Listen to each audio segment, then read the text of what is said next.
Welcome back once again to the Unpatched Gaming Podcast. I'm your host, Tyler. I'm Zach.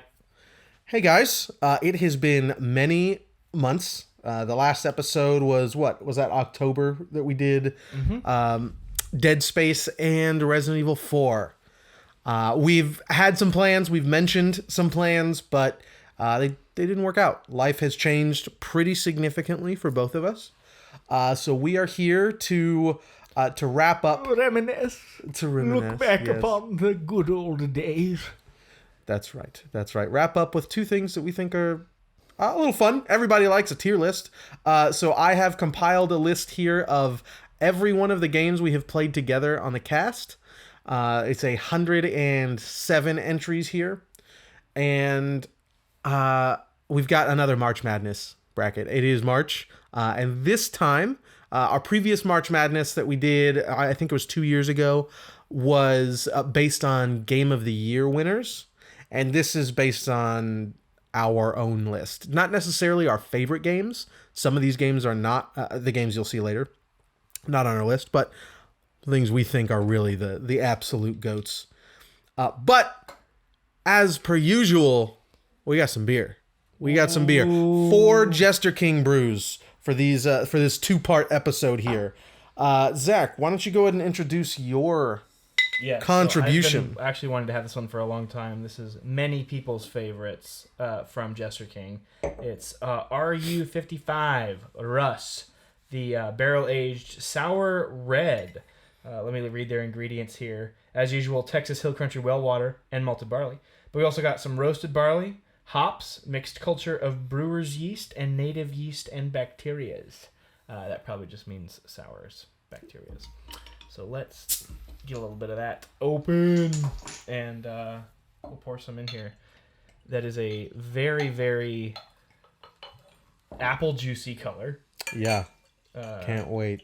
I am definitely here for it, so let's save a little bit for my wife. She's been looking forward to this one, so. Dink it, my guy. Dink it! Let's get straight into it. We are going to go in alphabetical order. It is quite sour. I like that. That is the kind of sour I like. It's not particularly fruit forward. It is a sour farmhouse ale. Farmhouse is my favorite, and this is doing sours right, man. It's bitter.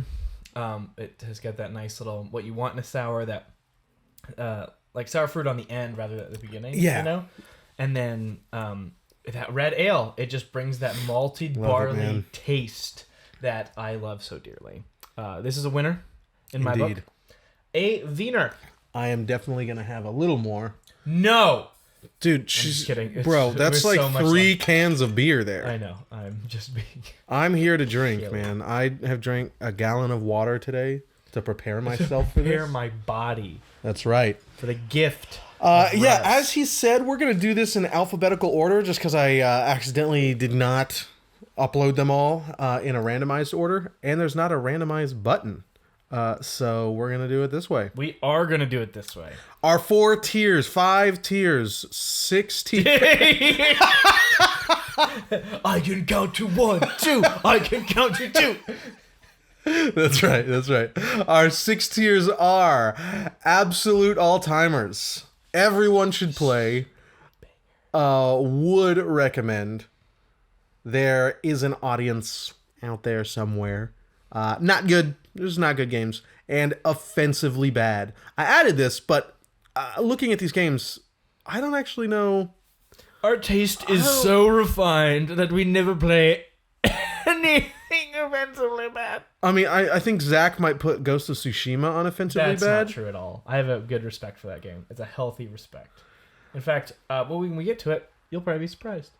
Really? Yes. I think about it often. I just grew to love that game. It really, really grew on me. Let's jump right in with Amnesia: The Dark Descent, where I'm just going to put them on would recommend until we move it. And we'll alternate who gets to say what they think first. Do you think that's fair? Sure, go ahead. So I'll go first. I think everyone should play this. Yeah.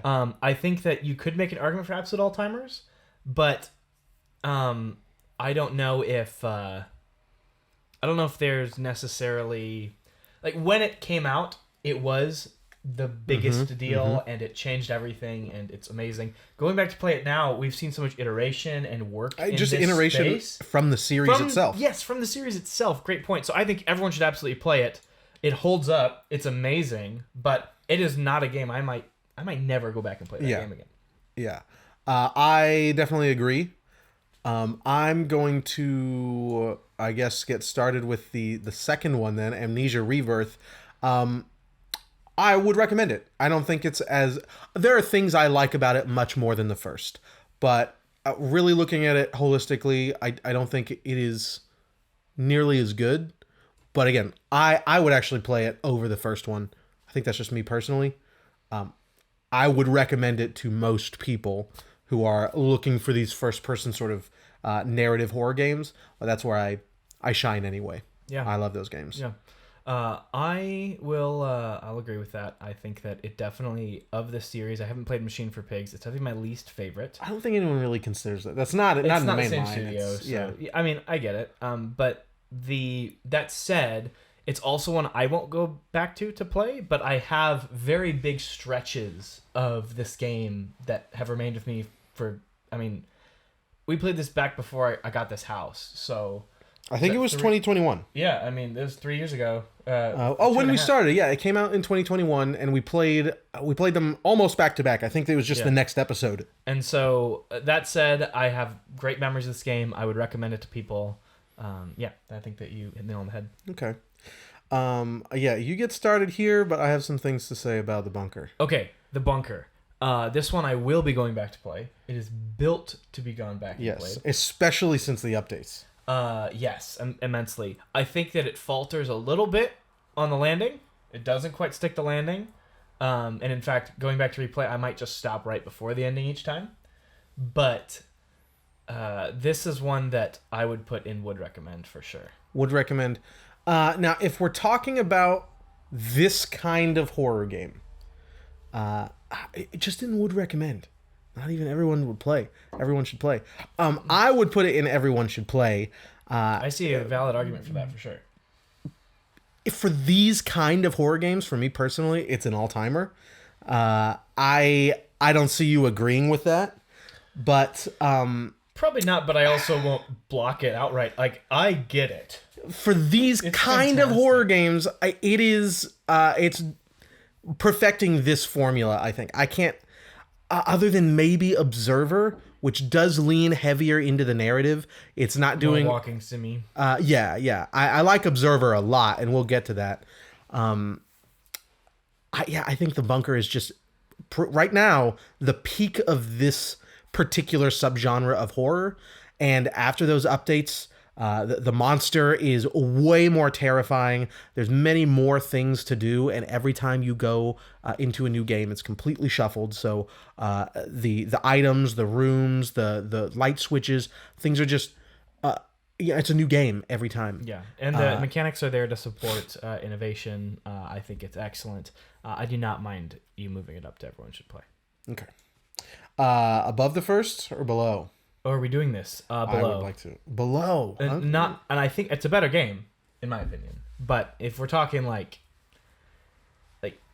Amnesia is a certified classic that holds up still. Yeah. There's something to that like I would... It definitely holds up. Dude. I would tell, in terms of the sharing the games aspect of this podcast, I would be telling people to play the bunker. I just changed my thought mid-sentence. Put the bunker above it. I just realized that I would be telling people to play the bunker instead of the Dark Descent. Wow. Yeah, that just happened in the middle of my... Wow, that was cool. All right. I wish there was like a little platform. Don't even put it in would recommend. Put it in all-timers. What are you doing? There we go. Batman all-timers. I have many issues with Batman Arkham Asylum, and I could care less about any of them. It is an excellent game. It did so much right. We're just going to move right on past Battle Network. Shut your mouth. You know where I'd put it, but it's your turn. So absolute all-timers.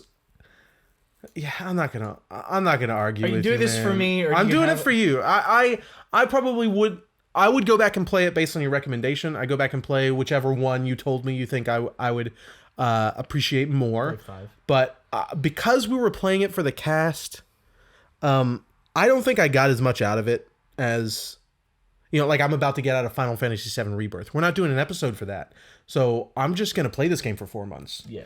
I don't have And time. it's going to take that long. It is huge. Yeah. I mean, I hear the story is about 60 to 70 hours just by itself. So I'm ready to just have that for a while. Are they finishing the whole thing? Is this the end? No. There's no way, right? No, I think they might do a fourth. I've heard reports that they might do a fourth. That's amazing. Yeah. I'm here for it. So because I couldn't dive into it as much as I would have liked, I didn't get as much out of it. So I would put on... Yeah, I mean, the post game is where you... Would recommend. I'd put it on would recommend. I'm not going to argue, though. Put it in all-timer. You can put it in Everyone Should Play. That's what matters. I'll just put it below Batman. I disagree, but yeah. Then put it... No. I'm not going to argue with it. Move it. Scoot it. I know how much you love it. Yeah, it's an absolute masterpiece. We'll leave it there. We'll leave it there, man. Highest order. Oh, here we go. Okay. My turn. I guess it is. It's my turn. I think this should go in not good. Yeah. We're talking about Beyond Good and Evil for those listening only. Oh yeah. We're talking about Beyond Good and Evil. Let's back up just a second. Before Battle Network 3, I don't think we mentioned it was Batman Arkham Asylum. We just sort of threw it on there. Yeah, we do need to read all the games. So right now we're on... as we go through, we'll re-mention a few things. So, but yeah, Batman Arkham Asylum and Batman Battle Network 3 are in the all-timers right now. Amnesia the Bunker and Darkness Center and Everyone Should Play. And then we'd still recommend Rebirth. Amnesia Rebirth. I think Beyond Good and Evil is not good, and I'll tell you why. Okay. I think that this game was playing with ideas and modes of adventure game storytelling and progression that would become the kinds of things we'd see in Naughty Dog eventually. I can see it. I can see those seeds very clearly. However, it is not a good video game. In fact, it's actively not... I'm not saying every game has to be fun, but it is not fun to play, and it doesn't deliver the kinds of experiences that we're now used to in terms of the seeds it's been laying. I say Amnesia is Everyone Should Play because even though it's older and there's better iterations since, it's still a banger. This game is the furthest thing from still a banger, and that's my take. Beyond Good and Evil. I don't disagree too much, but you have not even touched on the pure charm of this game, and there are so many people out there, myself included. It's why I got through the game, because I also think it's not a good game, the gameplay anyway.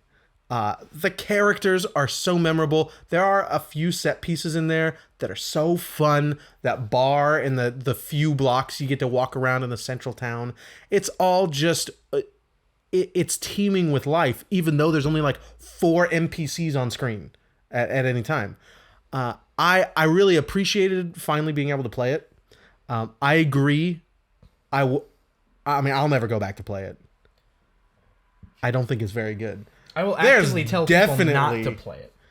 All right, I'm not going to push it because no, I mean I'm going to save my pushes, but also I don't totally disagree. I just think let's put it here. There is an audience out there, and it'll be for now at the bottom of this list. Okay. At the bottom of there's an audience. Okay. I don't know. There is probably a handful of people I would recommend it to. Let's move Battle Network down before we get too far along. Let's put it on Everyone Should Play. Top of everyone? And it will remain at the top of Everyone Should Play. All right. Okay. Yeah, I think that's fair based on the way we're both talking about it. All right, we're going to move on to Carrion, a game that I really jived with and have actually revisited. Oh, you have? Since. Okay. It's a great romp. It's just long enough. It knows what it's doing. I appreciate the length a lot. Devolver knows how to pick them. They published this, I believe. And I would definitely put it in would recommend. It's definitely not an Everyone Should Play. But there's enough fun to be had here and excellent game design that I think it's absolutely fair to put it there. I 100% agree. I enjoyed my time with it quite a bit. And yeah, the length is perfect. Would you put it above or below Rebirth? I would, but knowing how much more you like Rebirth than how much I like Carrion, I think Rebirth leaving it ahead is fine. All right. I don't mind. I'm not gonna die on the Carrion hill. Catherine needs to go at the top of all timers right now. Really? Yeah. Interesting. I was going to put it on Everyone Should Play. No. I mean, it's in my top 10. I love Catherine so much. Catherine is more than Everyone Should Play it. I think it is a if you want to know how to talk about video games and you want to be able to engage with games that are interesting and doing something unique and winning for this medium, Catherine is a must Bro, play. you did it, man. It's Chrono Cross. I unfortunately did not finish it. I know. So I'm not going to speak too much on this. I would say I'd currently have it, would recommend. I think there are other JRPGs that I've played at this point that I think I would recommend before this, but not necessarily ones that are more interesting. The systems are fantastic. I love the characters. It's one of my all-time favorites, but my favorites don't mean it's a good game.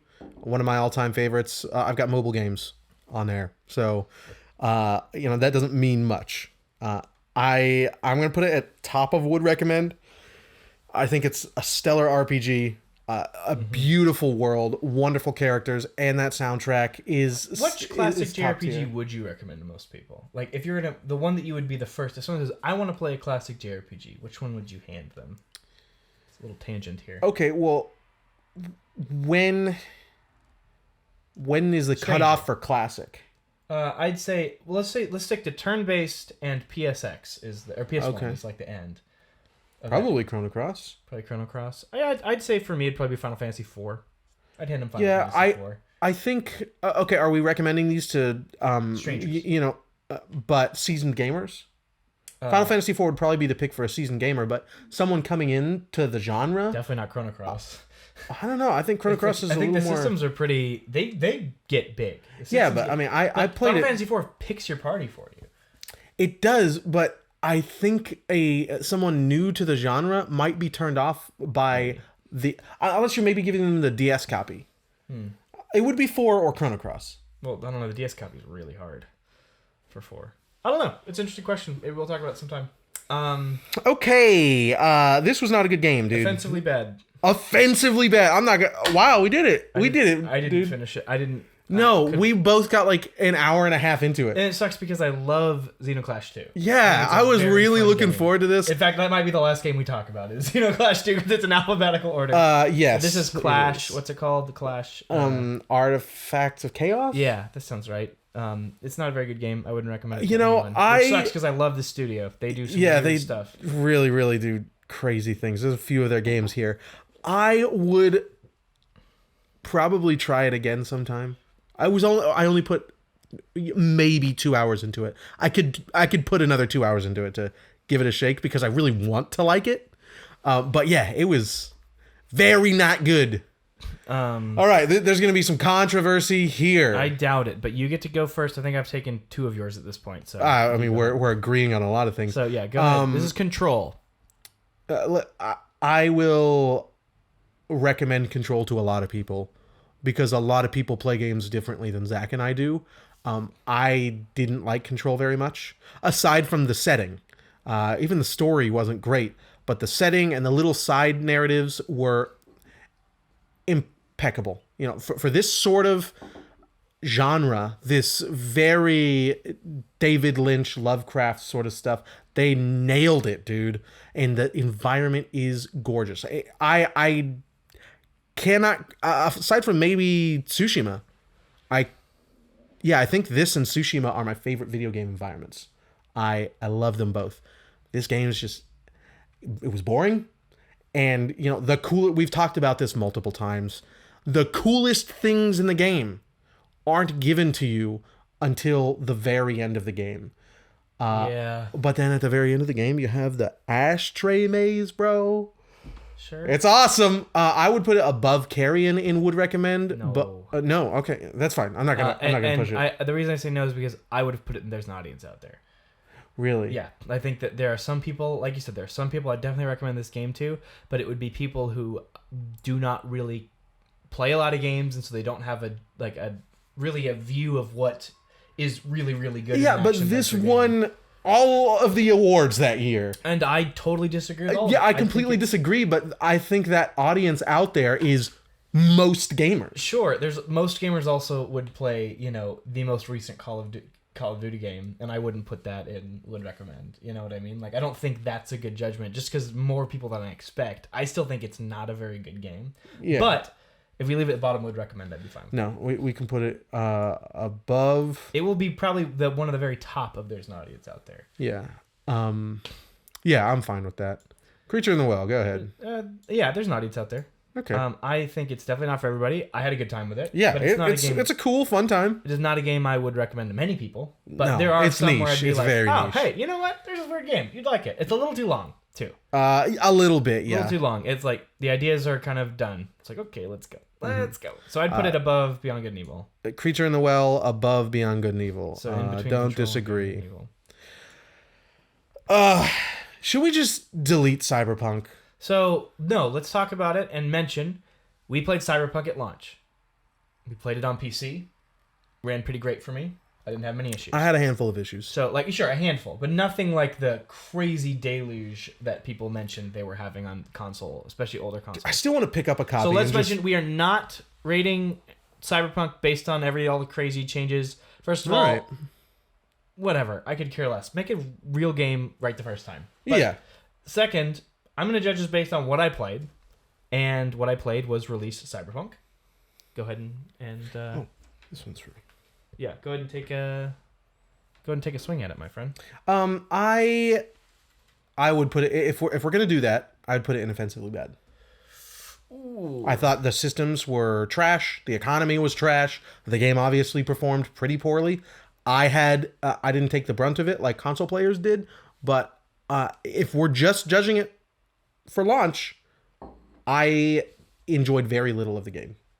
And yeah, those RPG systems were not good. One entire path was completely useless. Happened to be the one I went down. It was completely useless because of how messed up the economy was. Even at launch, there are people I'd recommend Cyberpunk to. So there's an audience or not good? I would have put it there's an audience, but let's put it not good. That's down the middle. All right, down the middle. I would have put it in there's an audience out there. I think there were moments I liked. I think overall it wasn't a good game. I don't think fixing it. I don't think tweaking it, even as far as they have, is enough to save it because I don't like the story very much. I don't like the characters very much. Well, there's been new story, like what's it called? Sure. No Man's Sky. You know, the story has been revamped. The systems are completely new. Yeah, the system overhaul is why I would revisit it. Yeah, I would probably. There were a couple really sick side quests though. I mean, like really stellar ones. You have the guy getting crucified on film. Yeah. And you have the one with the limo, all the automated limos. That one was pretty. Those cool. are hilarious. Yeah, and then there's these kind of whispers of rogue AI driving all government. It's really cool stuff happening. It just never quite coalesces. Oops. All right, we have here another Ace Team game. This is the Eternal Cylinder. What do you think? I think you are best situated to talk about this. I did not play a lot of this game. I played about half of it. We got busy. We were doing this during an indie roundup, so I actually don't think I intended to finish it. I wanted to go back because I liked it a lot. It was weird, man, and my kind of weird, but I'm the audience out there. So I'd put it here, but I would put it above Creature in the Well and what is this, Beyond Good and Evil? I'd let you go as would recommend. Honestly. No, dude. But I didn't play enough to speak to it, so I'll let it's freaking weird, man. All right. But it's fun. The Eternal Cylinder, it's completely bizarre. If you want just some weird ass games, check out Ace Team. And the Eternal Cylinder is cool. It's cool. All right, we've got Darkwood going right up here in all timers. Top of it. Okay, great. Darkwood is potentially the best discovery we had on this entire channel. I think this so. entire time. Currently, that's my opinion as well. The way the gameplay synergizes with the way you feel about yourself, the way you feel about the game, the way you feel about the endings, the way you feel, just the entire atmosphere and the entire emotional resonance that occurs. This bizarre Stockholm syndrome that develops within the game is a masterclass in game design that we probably won't see for a long time. And I'd like to mention the innovation of the gameplay genre that is incorporating horror. like this top-down twin stick sort of shooter thing that's also a tried and true survival game. But like This is one not that something lets you you see. start to like after it oppresses you as a survival game, it integrates you into itself and you become this force within it, and it doesn't feel like it should fit in a horror game, but it absolutely Not only does it does. fit in the horror genre, it's the top of the horror genre. Yeah. I've never played anything like it. Just in video games in general, it's my favorite definitely horror the game coolest thing that we've ever. played on the podcast. Yeah, favorite horror game ever. I will never forget. All timer, Darkwood. top of all timers right now. Absolutely. Zach, where do you want to put this? Oh, I get to talk about it first, don't I? Oh my God. I'm not going to disagree with anything you say. I didn't get to play a lot of it. We are talking about Deadly Premonition. We are. Deadly Premonition. I'm going to do my best to be honest, because for me, Deadly Premonition. Let me give an example here. There are 3 tunes that I whistle the most frequently in life. They're all video game tunes. One is Lon Lon Ranch. One is the main Metal Gear theme. And the last is the whistle track from Deadly Premonition.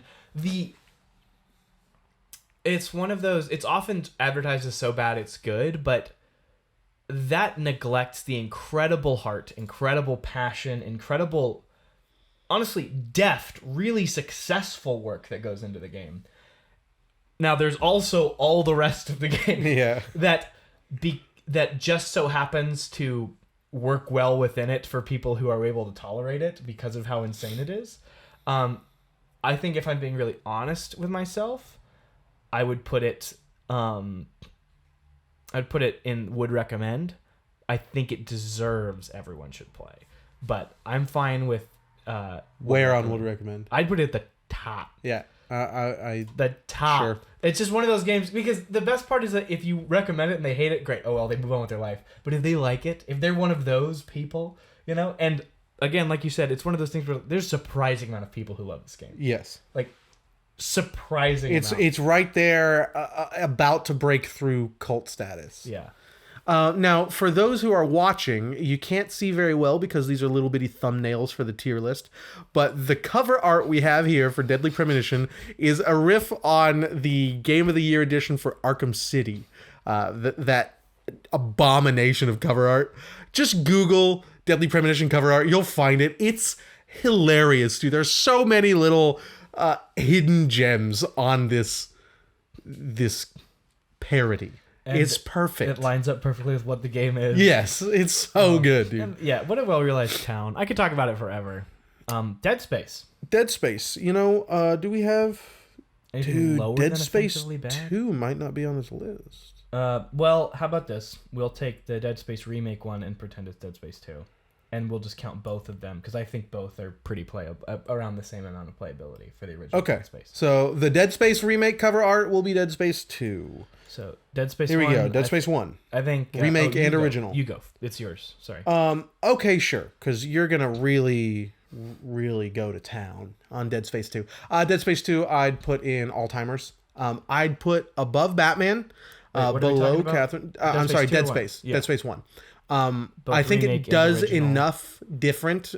It is different enough from Dead Space 2 to make it its own thing. But that really slow paced action, I think. Okay, I need to gather my thoughts, dude. I'm sorry. It's obviously an evolution of Resident Evil 4.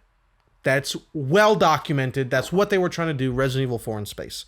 However, the horror that Resident Evil 4 sacrificed for the sake of action was reintegrated into Dead Space. And they did what Resident Evil 4 was doing, largely, but still made a stellar horror experience that will make you jump out of your seat multiple times, not just from the jump scares, but just the shock value. Mm-hmm. Great action game, great horror action, great horror. So I would put this in all-timers. I would put it below Catherine, though. I think Dead Space 1 is excellent. And it's a game that I have revisited a few times. I think I would put it at the top of Everyone Should Play. Okay. And the reason I say that is because I find that I'm often more frustrated playing Dead Space 1. But we're integrating a remake as well. Yeah, I mean, the remake specifically, I'm even more frustrated. Like, Really? I think the original is much more fluid, I guess. Okay. And I think that just comes from a little bit of the way that they've designed the enemies and environments that will eventually get polished into 2.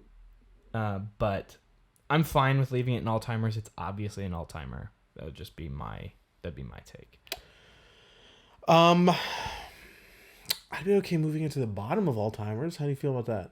Sure. Let's do that. All right. Bottom of all-timers. Well, no, it's way better than Batman. Never mind. Yeah, just scoop Batman. Yeah. All right. It's way better.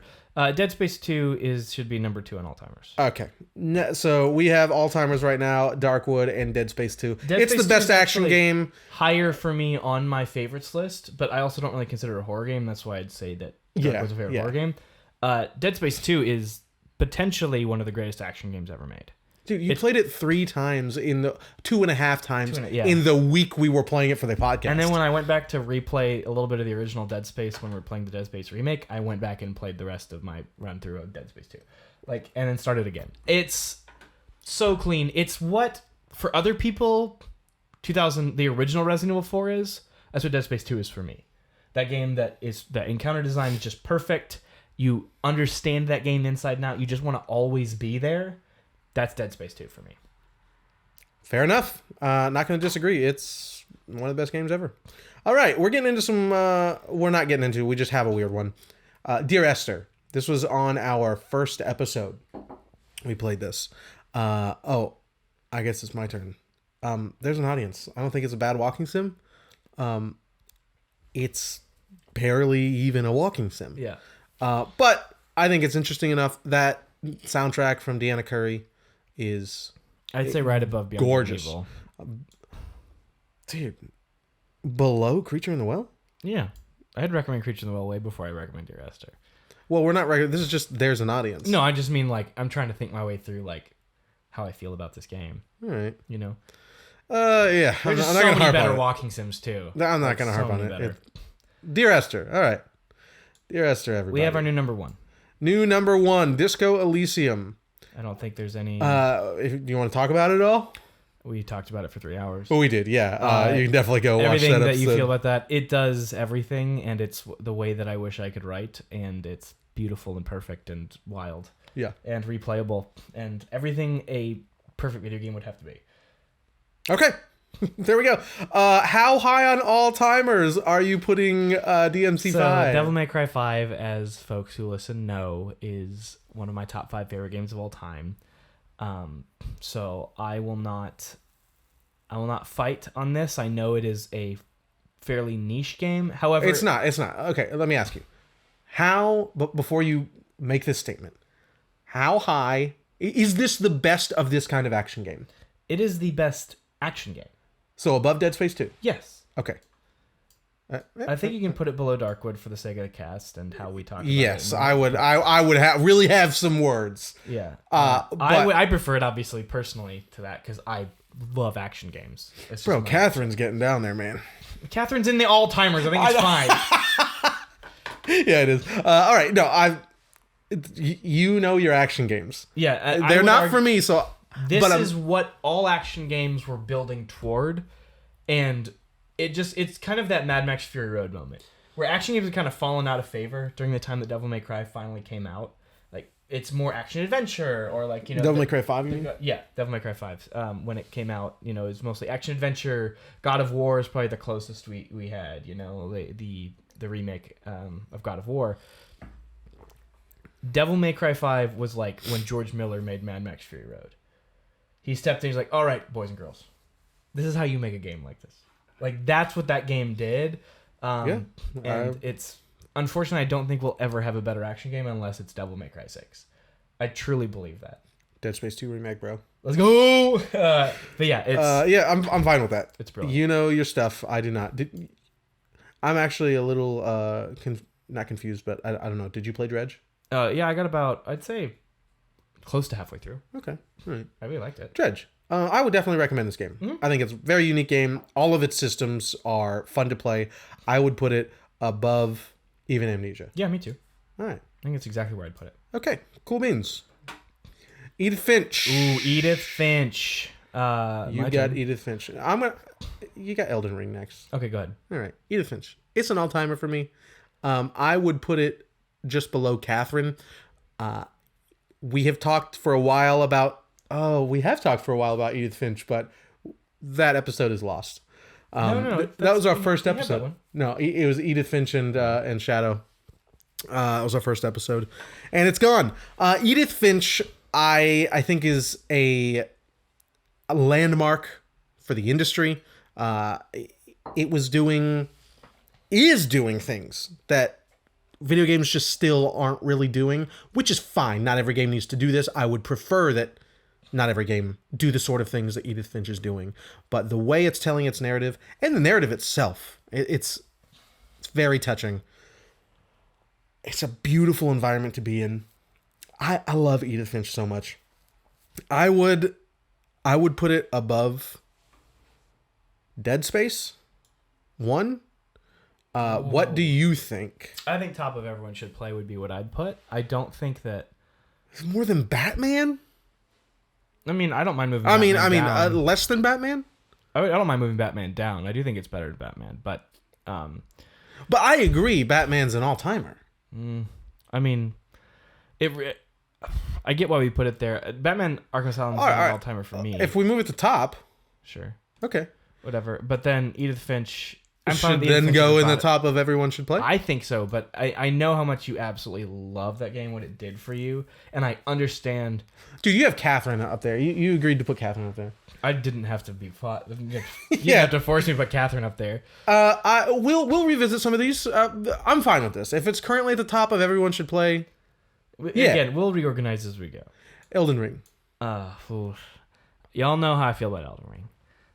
I think that is a first third of a masterpiece of a video game. And then 2/3 of an absolute nightmare of that video game. So top of all timers? Exactly. No. I think that I would leave it in would recommend. Yeah. And I think that is generous. Generous. That is me conceding to the fact that many, many, many people adore this game. And I might just be an idiot. No, I'm definitely an idiot. But about this, I don't think I am. Elden Ring fails on so many levels when you play it beginning to end. The boss design is, and really the encounter design in general, is abysmal in the last third of that game. Especially if you were to put the last third of Elden Ring next to the last third of Sekiro, Bloodborne, Dark Souls 1, Dark Souls 1 maybe not, but Dark Souls 3, all those games, it would look like an imitator. A sad imitator.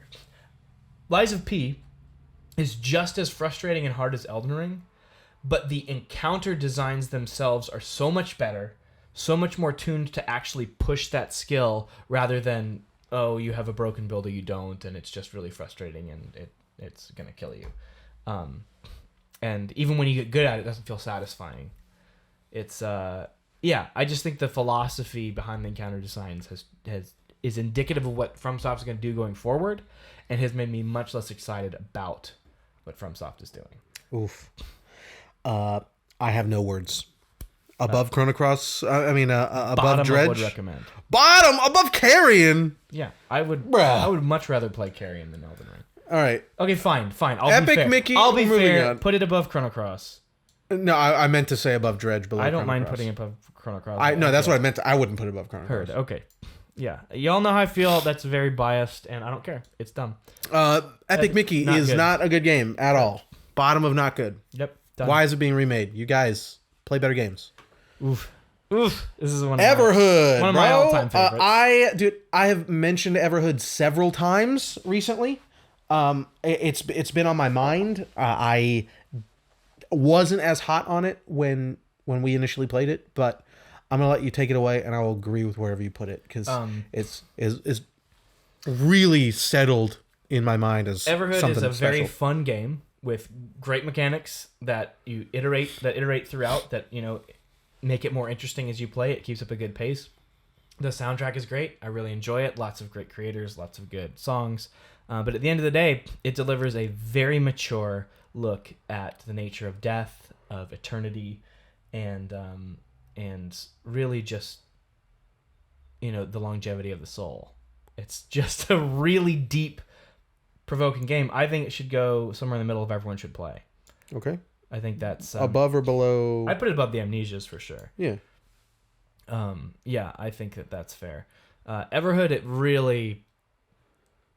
it's rare to have a game that has such a depth of emotional delivery, and it's often called a ripoff of Undertale, and that grossly misrepresents the. Like, that's obviously a major inspiration for it, but it grossly misrepresents the ideas that it's playing with. It's not nearly as meta. It has some meta moments, but it's not nearly as deconstructive. It's far more constructive. And I really appreciate that. All right. I'm going to take this one, and you take the next several. Heard. All right. Evil Within. No, Evil Twin. Evil Within is next. Evil Twin is a platformer on the PS2 from Ubisoft just before Beyond Good and Evil. Everything Zach said about Beyond Good and Evil is true about this game, but also everything I said about Beyond Good and Evil is true of this game. I think it's incredibly charming. It's so freaking weird, man. It is. And the world is just gorgeous, even for the time. Like it's pretty bad graphics, but even for the time, there's nothing else like it. It's such a bizarre game. You'll have to emulate it unless you're from the UK. Yeah, there's only a PAL copy. I would put it above Dear Esther for there's an audience. Whoa. Yeah, can we tuck it beneath Dear Esther for my sake? Okay, beneath Dear Esther. I really got frustrated playing this game. Yeah, so did I. It's not a good game, but I finished Beyond Good and Evil. All the I kind did of not people finish Evil Twin. All the people that would play Beyond Good and Evil, not for nostalgia's sake. If the people that would play Beyond Good and Evil today and genuinely enjoy it, those special people, they're out there, Zach. They are. Oh, I know. They will also love Evil Twin. There's nothing else like it. It's so right, weird and charming. I'm gonna take a second here. We're pretty equal. We have 1, 2, 3, 4, 5. We have 6 in all timers. Everyone should play. Would recommend. And there's an audience. Okay. We're running pretty equal right now. So I think it's a good pace. All right. Evil Within 1. Evil Within 1 is great. I think you should go at the top of would recommend. Yeah, okay.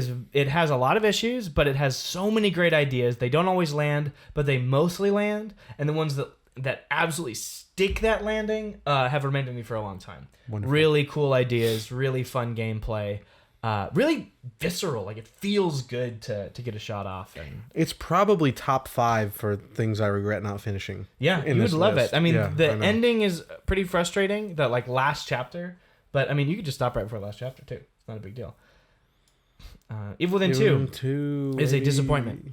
And I know that everyone in the world disagrees with me, and I don't care. I think Evil Within 2 is a disappointment because it decided to double down on the safe choices from Evil Within 1.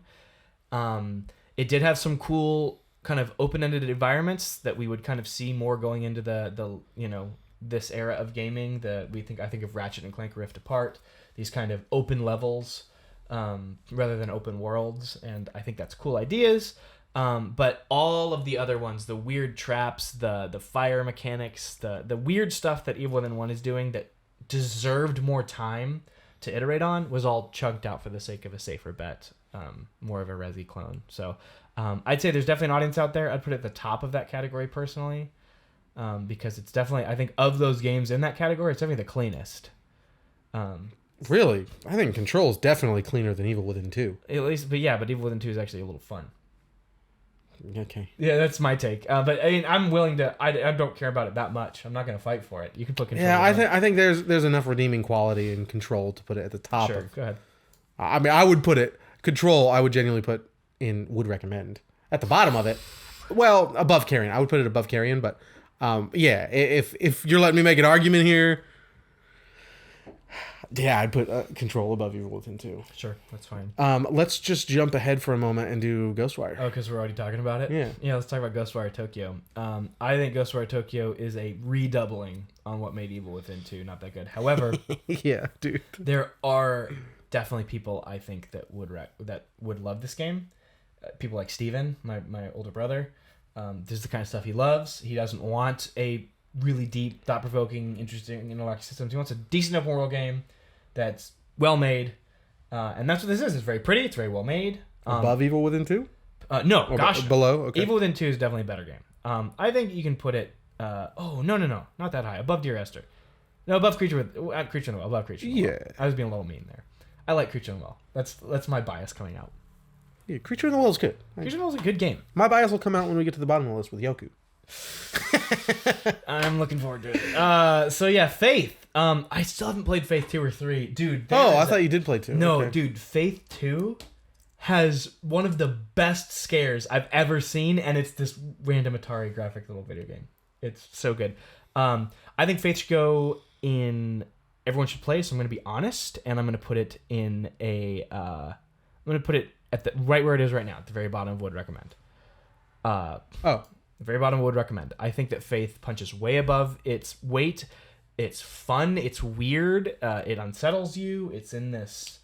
it creates an incredible environment to be in and just some bizarre storytelling takes. I bet the sequels seem to do a lot more with that stuff. I think this game punches way above its weight class. Well, hold on.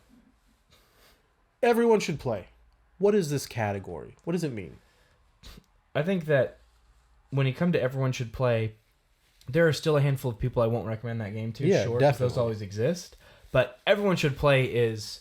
These are the games that, sure, they're not going to make my top 10 list ever, but they are some of the best games I've ever played. I will definitely be talking to people about them. They will come when I talking about video games. Talking about video games. Yeah. I would put Faith at the bottom of Everyone Should Play. Wow, that's ballsy. For that reason. This is... like Darkwood. Not on the same level, obviously. No, nowhere close. But it's doing something so interesting with not only a genre, but a format. Atari games that nobody else is really doing, and it does it very successfully. And from what I've seen of Faith 2 and 3, it just keeps evolving on that. This is Faith 1, so I think we can put a little higher and would recommend then. I don't think it should go in Put above Carrion then? Definitely. If we're just doing Faith 1, because I thought you'd played the rest of them. No, I'm sure that... I probably wouldn't have put it on here. Yeah. If I think Faith is good enough to put on here alone. It's above Carrion? Excellent. Or below Carrion? Yeah, above Carrion. Okay. Again, Carrion is one that's a soft spot for me. That's a very comfort game for me. It's what people play Stardew Valley for. I play a reverse horror game for, Just the little tendrils, like grabbing dudes and stucking him into vents. It's just Dude, it's so fun. Carrion's great. It's fun. And then another one to me, it looks like. I just keep going. Yeah, sure. I'll do. Yeah, you got a good little list here. Yeah. Coming up. Far Cry Blood Dragon. I'm not a big Far Cry fan. I'm a big Blood Dragon fan. It's a good time. A very fun game. I think the encounter time. design definitely needs work. But this is the length of game you need for one of those capture the base kind of loops that Far Cry is. I don't want to play Far Cry for 30 hours. I want to play Far Cry for 3 hours. And I want it to be cyberpunk. I want it to be fun. And so I think that... unfortunately, bottom of would recommend. Yeah, above Carrion. No, I mean, bottom of because would you're saying recommend. it's a comfort game. Yeah, I mean, I would say bottom would recommend though. Yeah, still, totally, it's because it's no masterpiece. It's not even a game I'd recommend or bring up or think about very often. But I had a good time. All right, I'm just gonna start it here. Oh, that's the wrong one. Final Fantasy VII Remake. What do you think, Zach? I think that Final Fantasy VII Remake represents the culmination of everything Kingdom Hearts laid the groundwork for that nobody really cared to iterate on too much. Blending action and RPG in a way that's not just like a Dark Souls where it's like, yeah, you have a couple moves and you have to move out of the way and you have a character you build. Like, Kingdom Hearts tried to integrate the feel of choosing your, like, I'm going to choose to use an item here, I'm going to buff here and then go in for damage, with the action components of interacting with that space, of having to learn bosses and patterns and things like that. Dark Souls ends up playing a lot more like an action game a lot of the time. You just got to get your build. You have your build screen, and then you have your action playing screen. Kingdom Hearts blended the two really well. Final Fantasy VII Remake came out and made everything look super spiffy, super gorgeous, and really integrated these two ideas and evolved them in a way that hadn't been done yet. I think of you can even play that game with the shortcuts and have it play a lot more like Kingdom Hearts, but you can also just, go to the menus really quick, swift through them, tell them what to do, but then you have to get back in and fill up your ATB gauge with action. It translates that experience so well while also creating something brand new. Now, that would have totally failed if the encounters and enemy designs were terrible. Fortunately, this is some of the best string of boss and mini-boss design I have ever seen from Japan, ever, period. And that's saying something because they usually are out of the park on this. I think of Capcom in particular with Monster Hunter, with just excellent encounter design typically. This is wild. I still think of that the junkyard boss, the big guy, the ghost guy flying around all the time. Yeah, that's a fun boss. Excellent boss design. I think of all the little last string of bosses at the end there. Really challenging, really fun. Cloud in a dress. Cloud in a dress. I was gonna come to that. And then just the fun and the taking this character who has through culture kind of been turned into more of a brooding character. When you play the original game, you're like, this is Cloud. It's kind of little innocent and insecure in the original game, and that translates well here, like when girls talk to him or when he's like really awkward in social situations, but he's also, by the end of the game, he's like just a normal guy who's a little scared, hopeful, like he's not this brooding anti-hero kind of vibe that kind of later media turned him into. It's nice to see him come back to play with the fun stuff, silly mini games that only had room to grow. This laid an excellent foundation. We talked about it when we talked about it on our episode. I do have some issues with Remake. There are a couple little design choices that are kind of frustrating. For me, there's many more design choices. With the world, the combat's awesome, but just the jank in the world and the corridors. For me, it's none of... I don't mind. I love corridors. Especially, dude, I just walked out of the door in Rebirth. But even before then, it feels so much better. Yeah. Man, I probably would not ever go back to play this. I will. I'd just get I really like the feel of synopsis. It's much more RPG even than Rebirth. So there's a lot of good stuff in Remake. More RPG than Rebirth? I think so. I haven't dug into its systems enough yet. I just mean like there's much more focus on countering, and all the new characters typically have some sort of countering method to fill up their ATB quickly. Red specifically, obviously Cloud with his counter and Punisher mode is huge reward. Anyway, we're getting a little off topic, getting into details. I just want to say that my main issue with Rebirth is the side quests. You mean Remake? With Remake is the side quests and side characters.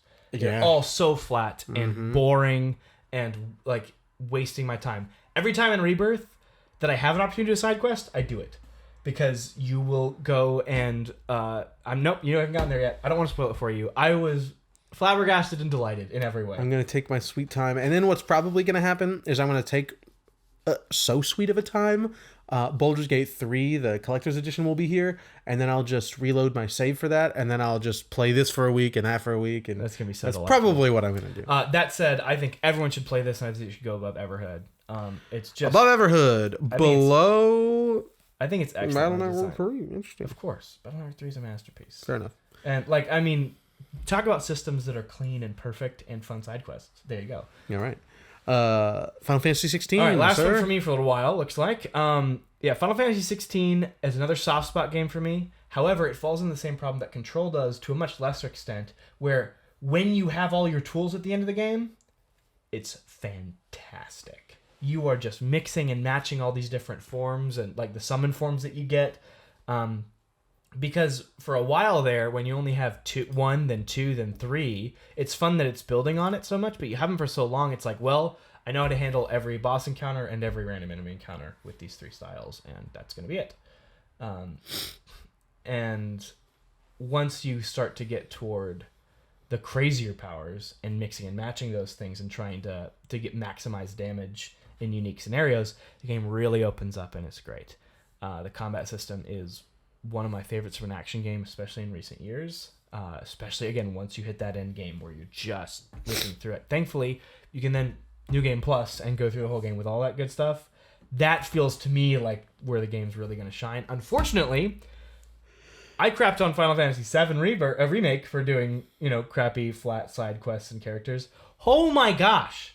You literally have entire stints where you go on this huge, awesome mission, and then you have to spend an hour and a half doing the most rote, boring, mechanical BS with no reward, with characters I don't think about ever in my whole life. I don't care. It makes it me not want to revisit the game. Like, Okay. that's how bad it is. I hope that the DLC that comes out for it, despite being paid, which is dumb. But, Why? because it's gonna be, the guesses are gonna be pretty pricey DLC, and like 3 of them. So we'll see. That said, if they're able to kind of rip that out and just go to the DLC, and you have just this crazy awesome action combat system with new encounters and designs and stuff like that, the last boss of this game is one of my favorite boss fights. It hit so hard. The spectacle moments with the Titan combats, Those are pretty cool. or like the whatever they call them, when you fight Titan specifically, is wild. So there are so many highs in this game that I tend to overlook a lot of its faults when I think about it. But I do unfortunately think that it should chill and would recommend a little bit above Elden Ring. Above Elden Ring? Okay. I'm gonna be fair, fine, under Elden Ring, under Dredge. Under Dredge, I'm not complaining about that. And yeah. I just it dragged it down so much, dude. If they ripped all those out, I'd be arguing for everyone should play. Whoa. I think it's a great game. 2 questions. Is this game visually more impressive than Final Fantasy VII Rebirth? Just in the little bit I've played, and I'm playing it on what's it called? The fidelity mode. No, performance. I haven't even tried yet. Fidelity's going great. I have to look at them, but I remember one sequence in particular that I can't think of anything I've seen recently that, for me in 7 though, it's the particle effects when you're like in slow-mo mode looking at your choices.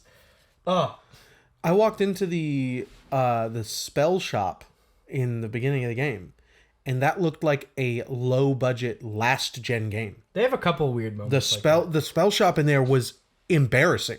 They have a couple moments like that, but I mean, when you look at the whole package, though, I mean, it's still. Well, I mean, I have played so little of the game. No, at I this mean, point. sure. There's a couple moments. There's this one weird texture when you get to Costa del Sol. That's like it's the changing room texture. It literally looks like PS1. It's bizarre. I'm like, Yeah. what is happening? I only played half of Final Fantasy 16, but that was a gorgeous game. Well, the one thing about it too is that you can play it on fidelity mode and still get almost 60 consistently. It's fantastic, at least from my experience. So I maybe not almost 60, but well over 30. So it's really nice. I don't know. Well, I'd have to think about it. So, I'm not even going to ask my second question. It's irrelevant. We Go have for a couple things here. Firewatch. You know, I do like walking sims. I am partial to them. As much as Edith Finch is an innovator in small ways, I'll admit, an innovator for the medium, I think Firewatch is just good all the way through, and I would recommend it to almost everybody. I love Firewatch. I would put it... but dude, that's hard. Because I'm looking at this list, and I would put it high in everyone should play. It's so hard for me to make an argument above Battle Network. I would put it above Batman, and probably above Edith Finch, actually. Let's put Battle Network at the top. And stop arguing about it? Yeah. Dude, there is basically nothing wrong with that game. It's a masterpiece. I would put Firewatch above Edith Finch, actually. I won't allow that. I'll allow you to put it above Batman. I think it's amazing. If I were to rank it, I would put it at the very bottom of everyone should play. So putting it above Batman is fine. Above Dark Descent, though? Even when we have the bunker here? I mean, me, it would go at the very bottom of everyone should play. If I'm looking at not my biases, so everyone should play. I'm just going to read them off real quick. Battle Network 3, Edith Finch, Arkham Asylum, Final Fantasy VII Remake, Everhood, Amnesia the Bunker, and Amnesia the Dark Descent. I think it's fine. I would put it... if you're just being honest with yourself and you put it above Batman. If I'm being honest with myself... And yeah, I would put it above Edith Finch. You would, and I'm saying no. So if I were being, trying to be unbiased, there's no such thing as I would put it above Everhood. There's no such thing as above. But below Final Fantasy VII. For my personal pick, sure. I don't mind you putting it there. I mean, I see it. It's beautiful. Have you listened to? Do you remember your words about this game? Yeah. You spoke extremely highly of this game. Yeah, I remember. I think it's great. That's why it would go and everyone should play. All right. Yeah. Ghost of Tsushima, it's not a good game. I know, Zach. It's really there and offensively bad. However, there are a few games as gorgeous as this. The story, bro. You finished it, right? Oh, yeah. I love this game, dude. I think about it often, and I don't know why, because it's not my kind of game. At the time, I probably spoke kind of poorly about it. But over the past 3 years, it has really sat with me. And just every time it comes up, like the PC port came out last week. So, I'm drudging up stuff about that. I think about it all the time. I would put it pretty high and would recommend. Probably above Elden Ring. I've been thinking about this game a little bit. As I've been writing that action piece I've talked about a lot, which has just really become this monster of a thing. It could probably be a book. It's huge. But Ghost of Tsushima is one of the few games in recent years to truly care about the action aspect of the action adventure game. Is it as deep as the stuff I like to play? No. Nowhere near. But that's not, like, this is coming from the guy who actively enjoys Wanted Dead and Evil West, who looks over their faults because they decided to make a fun action game. Why can't I give Ghost of Tsushima props for doing that, but also making a pretty solid, one of the better open world games that exist? I think it should go and would recommend. Okay. I think if I'm being honest, looking back, is it a game I will revisit? Almost definitely not. It is just not something that... What sticks in my mind are the annoying large battle sequences, the open world moments. Dude, I love that countering in the, like with Arkham Asylum. The fighting is great, especially like the duels. Countering with large environments. Stance switching. I mean, there's a lot of fun stuff you can do. It's a very good system. So I don't mind you throwing it really anywhere and would recommend. I wouldn't mind you putting it above Evil Within.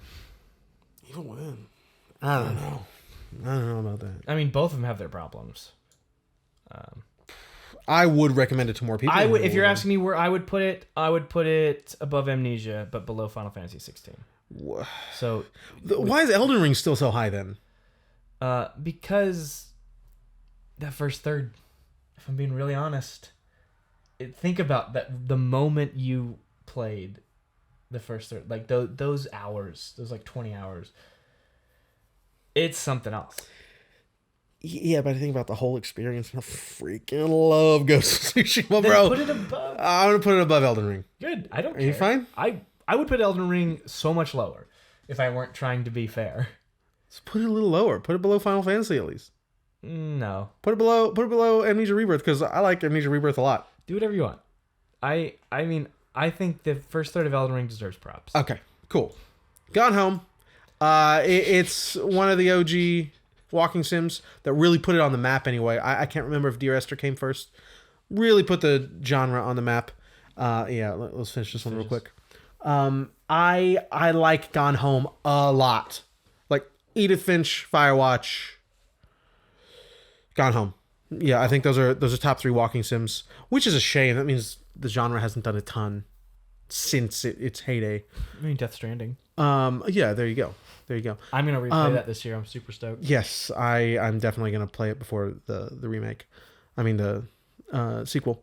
Gone Home. Anyway, I like Gone Home a lot. I absolutely love the characters. I can genuinely empathize with I have lived in a household very much like the main characters. That 90s Christian kid, homosexual sister, it was very difficult to navigate. It really hit home. It's a great environment. I love Gone Home. I would put it above Rebirth, Amnesia Rebirth. But I don't know. How do you feel about that? Where would I put it? I'd put it above Dear Esther, and there's an audience out there. I do not think this is a good game. What? It has some good beats. But overall, I just don't think it's very interesting. And that's just me. I know. I get it. It resonated with you greatly. It resonates with a lot of freaking people. It does. That's fine. It's extremely popular. Compare that to the writing and consistency of Firewatch. Well, That's why it's nowhere near. It's nowhere near the list. Night and day. If you're asking me, I'd put it in. There's an audience out there. You can put it. I would feel okay if you put it above Carrion. Below Faith? Yes, Faith is amazing. That's me. Bro, but where do you want to put it again? I wanted to put it above Rebirth. Amnesia Rebirth. That's fine. Do that.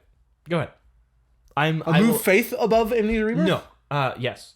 Okay. I'm fine with that. All right, let's do that. Let's adjust it that way. I'm fine with that. Okay. Yeah. That's okay with me. We're gonna open a new beer. Yes. This is one I had the next 3 that we'll probably only do one more for this episode. Yeah. In my closet for about 6 months.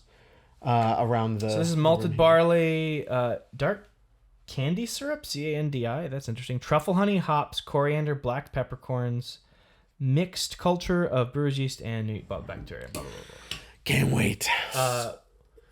Ooh, there we go. Here, I'll actually have you pour this one. Yep. And I'll kind of go through. So right now, our all-timers are Disco Elysium, Darkwood, Devil May Cry 5, Dead Space 2, I was supposed to say Caroline. What am I trying to say? Catherine. And Dead Space 1. Both the remake and the original. Oh, look at that color. I'm not going to go through the rest of them, but just some smatterings here. We have the Edith Finch Firewatch and everyone should play. We have Battle Network 3 and Everhood and everyone should play. Got Batman and Final Fantasy 7, some of the Amnesias. And then, just the only ones that are... That was all of them. That was the whole list. Just not in order. I'm not going to go through everything here in the middle. Oh. Yeah. And then at the very bottom, we have, Cyberpunk, Epic Mickey, and Clash. So all the rest are kind of, in the middle there. All still worth playing in some way, I'd argue. Whether for some people or just in general. Except for Clash. I just meant the ones I didn't mention. I'm sorry. In the middle. I'm sorry. I was reading them. Yeah, you're about to drink some beer Yeah. too. Let's go, Clink. This is good stuff. Oh, it smells so good. This is more. Look at that phone. Ooh, bro, that's the one, my guy. I love the sweetness there. It's a bitter sweetness. That is a very complex, delightful beer. Funky. Yeah. Whoa, that's a good one. I think that might be my favorite I've ever had from them. It's either that or they had a oyster beer I just really like. Oh, the oyster beer was so really good. All right, let's keep going. Wow, this might be my favorite. I'd have to try the oyster again. So but did we play God of War? I guess you did play. Hold God up, of War. we didn't mention this is all of these are from Jester King. This is the Phantom Del Rey. I don't know if you said that. Phantom Del Rey is this beer. Good stuff. Didn't we? You played God of War for the podcast. This is Ragnarok. Yeah, I know, but this is God of War. Like you're saying, is that why God of War 2018 is not here? Correct. Heard. Okay, let's talk Ragnarok. Oh, interesting. But I put Hellblade here. It doesn't matter. I don't mind. Okay. You and I are both on record saying we prefer... Oh, I played it during the cast season. Right. During the past 3 years, I played it in the You and I are cast. both on record saying that we prefer 2018 to Ragnarok. Yes. That said... I'd still put in Everyone Should Play easily. Easily. I was about to say, it's margin. It's like marginally. In fact... I'd put it above Batman. Ragnarok? Bro, I'd put it number 2 on Everyone Should Play. It's so cool, man. Yeah. I love Ragnarok. I think it's amazing. I think it could very easily go there. I think I personally would put Final Fantasy VII Remake... no, I wouldn't. Stupid. Never mind. Yeah, go ahead and put it in... Number 2? No, I think I still would put Final Fantasy VII Remake above it, but no, but put it there. I think that's a good spot for the cast in general. All right. Dude, we had so much fun with it. It was amazing. And there's so many good moments. And it's way cleaner. That's the one thing. It's way cleaner than Final Fantasy VII Rebirth, even though I prefer the combat in Remake. In Remake. Even though I prefer the combat in Remake, I think that Ragnarok still really... I mean, it's just so consistent. Dude, every moment I was listening to a political channel yesterday. She plays games, and she was talking about Kotaku. And she brought up God of War. She played all of the God of Wars. And she actively dislikes 18 and Ragnarok because everything is so unbelievable to her based on the character. Like, I mean, she showed a clip of Kratos ripping off, is it Apollo? He's ripping off someone's head? He rips off, God of the Sun, Apollo. Okay, so he's ripping off Apollo's head. He's like, this guy is saying to Thor, we need to be better for our kids. Yeah. And like, it's totally unbelievable. Like, this is a smart person. I think she's a smart person. I really feel, and the kind of people that espouse these ideas are like forced to fit into their niche, like their political niche, where they can't even have the sort of nuance to say, oh, look, a character arc. Yeah, and it's so bonkers to me, man. Everyone that I've talked to genuinely believes and buys Kratos' God of War 2018 transformation. Because he's a little better because of his wife, but he's still very harsh. And he's hard on this kid because he's hard on himself. And to watch him let that go, that final moment where the wraps come off on the mountain, I wept. It's so good. So good. I also wept at the end. I won't say the spoiler, but I wept at the end when he looks at the triptych. He finally opens and looks at the last panel of the triptych. Oh, dude, what an amazing character arc. But also just a really fun game to play with good action mechanics. They're not. In that Avengers moment with dude, the bear Loki. Oh, it's so good. So cool. I love it. Where would you put? I don't have a picture here. Where would you put 2018? I put 20 in absolute all timers. I'd probably put it. I'd put it above Dead Space, but below Catherine. That's exactly where I'd put it. Okay, that's literally what I was about to say. All right. Hades, all timers. Just tell me where. Yeah, all timers. Just tell me where. That's the hard part, right? I think I'd put it above Dead Space 2. That would be like asking me to pick a child. Well, you're picking 3 children, dude. Look at your list here. I know. I would put it below Devil May Cry 5, but I would put it above Dead Space 2. Totally fine with that. It would literally depend on if you asked me tomorrow. If Yeah. It would change. Yeah. Like the only for me, Devil May Cry is a top 5 game, so that one will always, like, of this entire list, Devil May Cry 5 and Man Battle Network 3 are they would be at my very top personally. So, all right, we have Hellblade: Senua's Sacrifice. Take it away. I love pretty much everything about this game. It presents itself as an action game, whereas the action is not all there. The action that is there feels and looks incredibly visceral. The sound design's incredible, but the moment-to-moment gameplay, it really leaves a lot to be desired. Exactly. It's not good. No, I'm just kidding.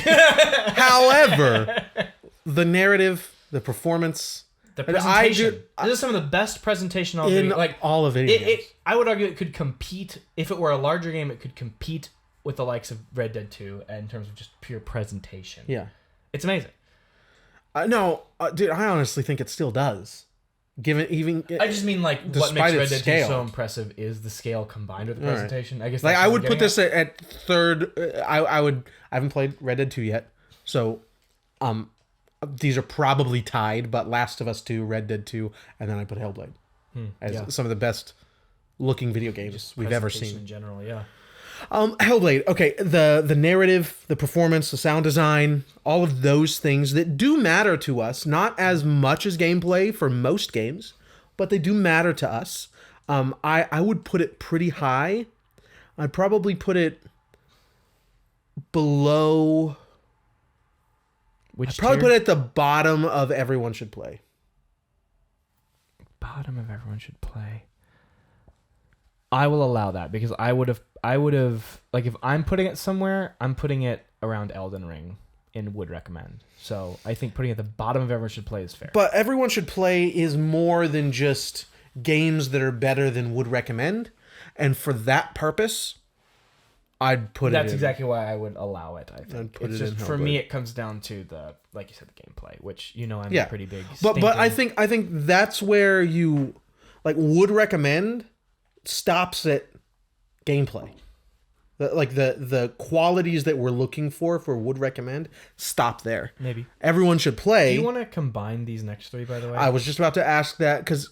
Okay, so Hitman 1, 2, and 3. So let's just do Hitman 3 set. As World of Assassination, because I actually think there's very little iteration in all 3 of these. There's not much. It's just really just making it a little cleaner. Just a little tiny bit cleaner every time. And I mean it's clearly perfected in 3, and then they have released a package. So anytime you install even just a launch disk of Hitman 3, it will install all 3 games. World of Assassination, that's the only thing available anymore. And it doesn't even feel like you're playing a different game. So, yeah, I definitely put it all together. The more we sit on this game, the more I go back and play a level or two. The more convinced I am that this thing deserves way more recognition. Not just from us. From just everyone. in general. Yeah. So it's going to be one of the top 2 tiers, but I'd like your input. Currently, oh man, for that reason, we have talked about it several times since we played it. I really think this is an all-timer. I think let's put it at the bottom. A bottom of all time. Bottom of all time. I couldn't put it above. But I could put it above Dead Space, but for me, these are the kind of games I like. But I think it's fair. Let's do all-timers. All right. Let's do it. And that's going to be probably a little bit of an odd, controversial pick, I think. I mean, maybe not as controversial as my Elden Ring takes, but I do think it's an absolute treasure, and I'm glad that we got it. And I bet you 20 years from now, people will look back at the 2010s and they'll hold it up and go, this is what they missed. This is one of the best games that came out during this time. And thank you. What are they making? They're making something crazy next, right? They're doing the James Bond game? Yeah. Yeah. Let's hope it's kind of like this. Let's do it. Dude, no! All right, we have Immortal Phoenix Rising. It's at least not good. Okay, I hate it. I actively hate this game. Yeah. Now, part of that is that I had a bad time playing it because of my performance issues and the save issues I had and all those things. But the rest of it is just because I don't think it's a good game. Yeah. I don't enjoy it. It is better than Epic Mickey, though. Come on. No, I just put it there because Okay, we haven't talked about it yet. Anything I'm adding to... Did I just move something? Yeah, I just moved Edith Finch accidentally. Yeah, that's just where I put any of them while we're talking about them. Above Epic Mickey, below Cyberpunk, and not good. Yeah, easy. That's Immortal. Because at least Cyberpunk had like a couple really ooh, that was good. I never felt that way once in Immortals. Tell me where you'd like to put Inscription, Where I would like to put Inscription? Yes. I think Inscription should go in all-timers. Definitely. Where? I think right there. Sure. At the very end. Bottom of all-timers right now. And so for those who didn't listen to this episode, Inscription, for me, I love Daniel Mullins. Am I saying that right? Yeah, that sounds right. Yeah. So I love him. He's one of my favorite game developers. He's got such an eye for so many people just make, I'm going to make a meta game that poking fun that I'm a game. He makes a meta game that is talking about all of reality.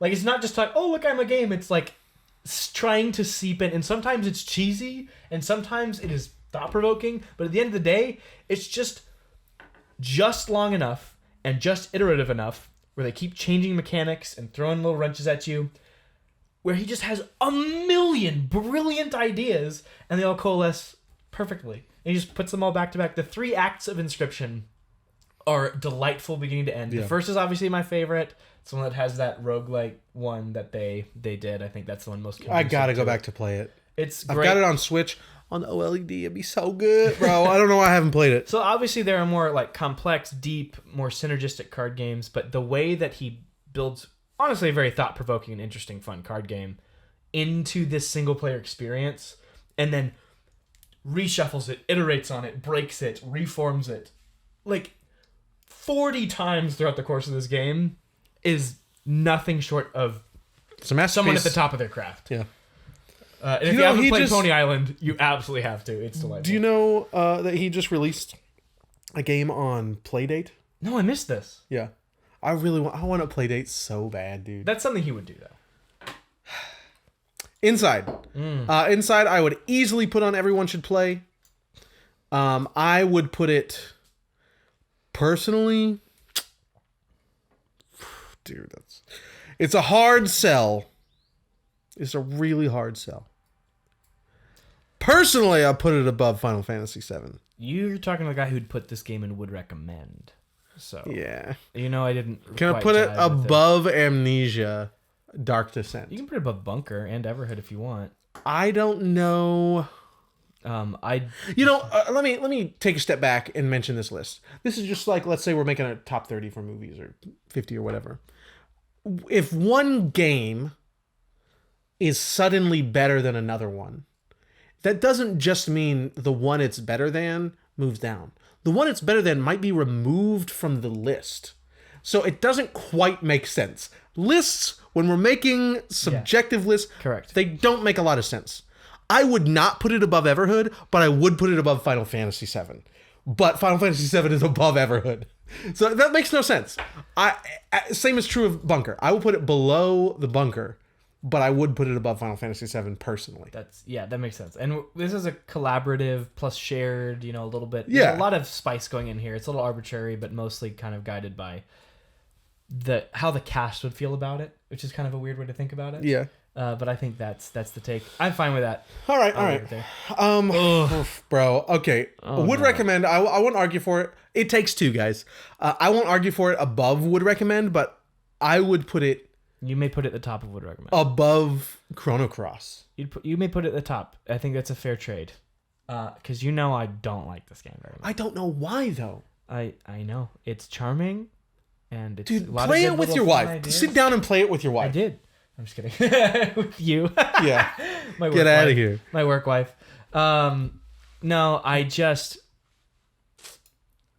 did you know what happened when I played Little Big Planet 3 with my wife? Pray tell. It's the last time in my life I'd ever been drunk. Yeah. Like, I haven't been drunk. You called her bad words?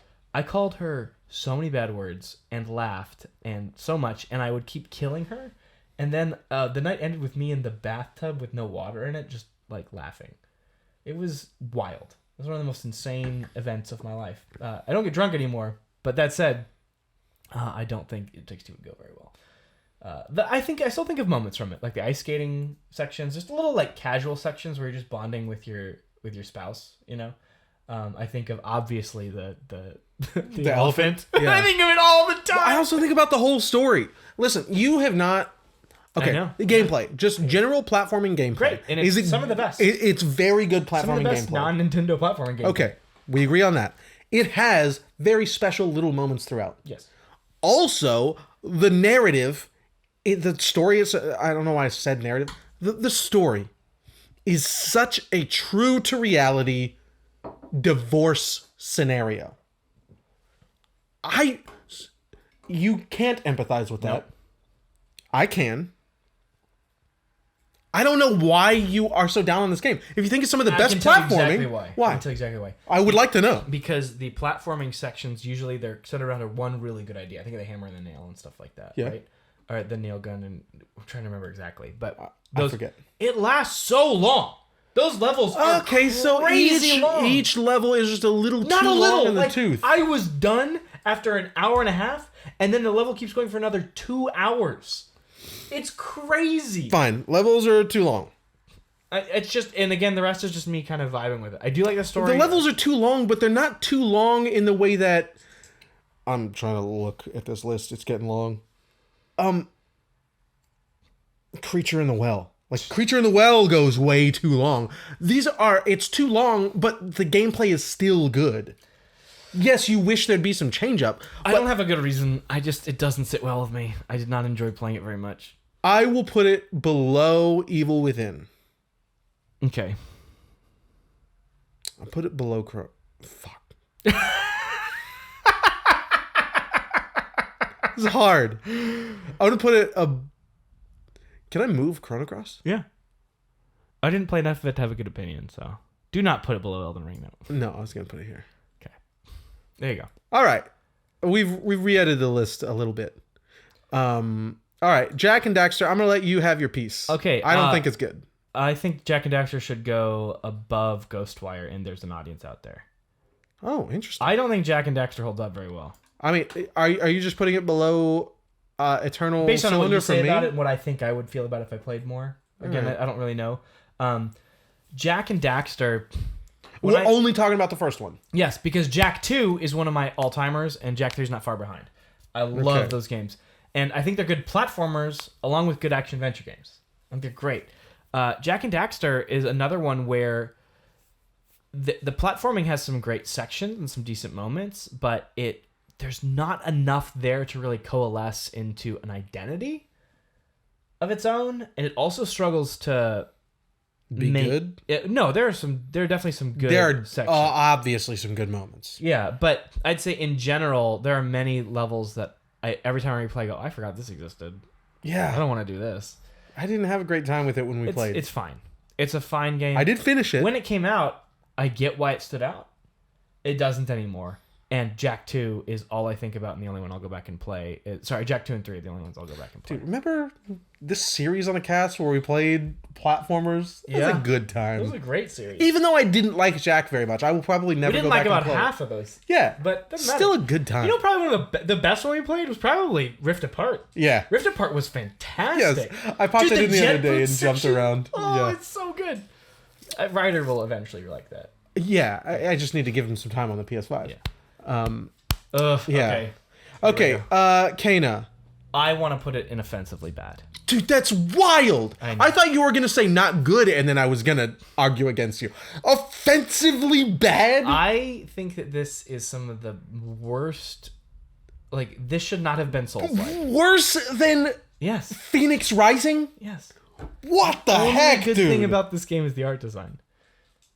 The combat, the exploration are all very bland. They're all PS2, which is... No, that's not fair at all. There are some excellent action-adventure PS2 games. Yeah. Offensively bad? That's an exaggeration. Above Epic Mickey. Above Phoenix, bro. Are you kidding? Yeah, I'm not kidding at all. It's I wild. actively hate this game. Kana, Bridge of Spirits is what we're talking about if we didn't say it clearly. Offensively bad, dude. It is okay, offensively bad. What even is this category? Offensively bad means that I don't think it should have been made. And not good. What is not good? Not good means that they tried and they missed on most counts. Okay, but you put and agreed, didn't you? Didn't you agree, or did you just concede? I conceded with Beyond Good and Evil. I conceded Beyond Good and Evil. I do not like that game. That said, how do you feel about Kana? You didn't finish it. The last boss is one of the worst things I've ever touched. I wanted to rip my eyeballs out. It took everything awful about the encounter design and combat design that far, and then just said, well, here's a really hard version of that. Good luck. Fine. We have it under Cyberpunk and not good. And I don't feel bad about it. Because I did not finish it, and I can't disagree. So it's raining outside. If you hear that, we have the window open because it feels so delightful. And you know what? You probably like a little bit of that rain sound. Yeah. That place sounds nice. Yeah, so it's raining, I hope you okay? can hear it. Here, let's see. Let's be quiet. Definitely picking up. Oh, just Definitely. a tiny bit on yours. Just a tiny bit. Okay.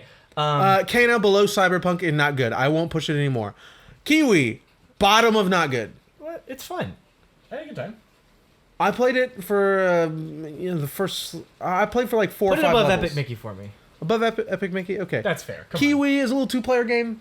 You play 2 little Kiwis. I would be putting it in There's an Audience out there. Really? But, yeah. I think it's a fun time. It doesn't last long. It doesn't need to. Fun little co-op game.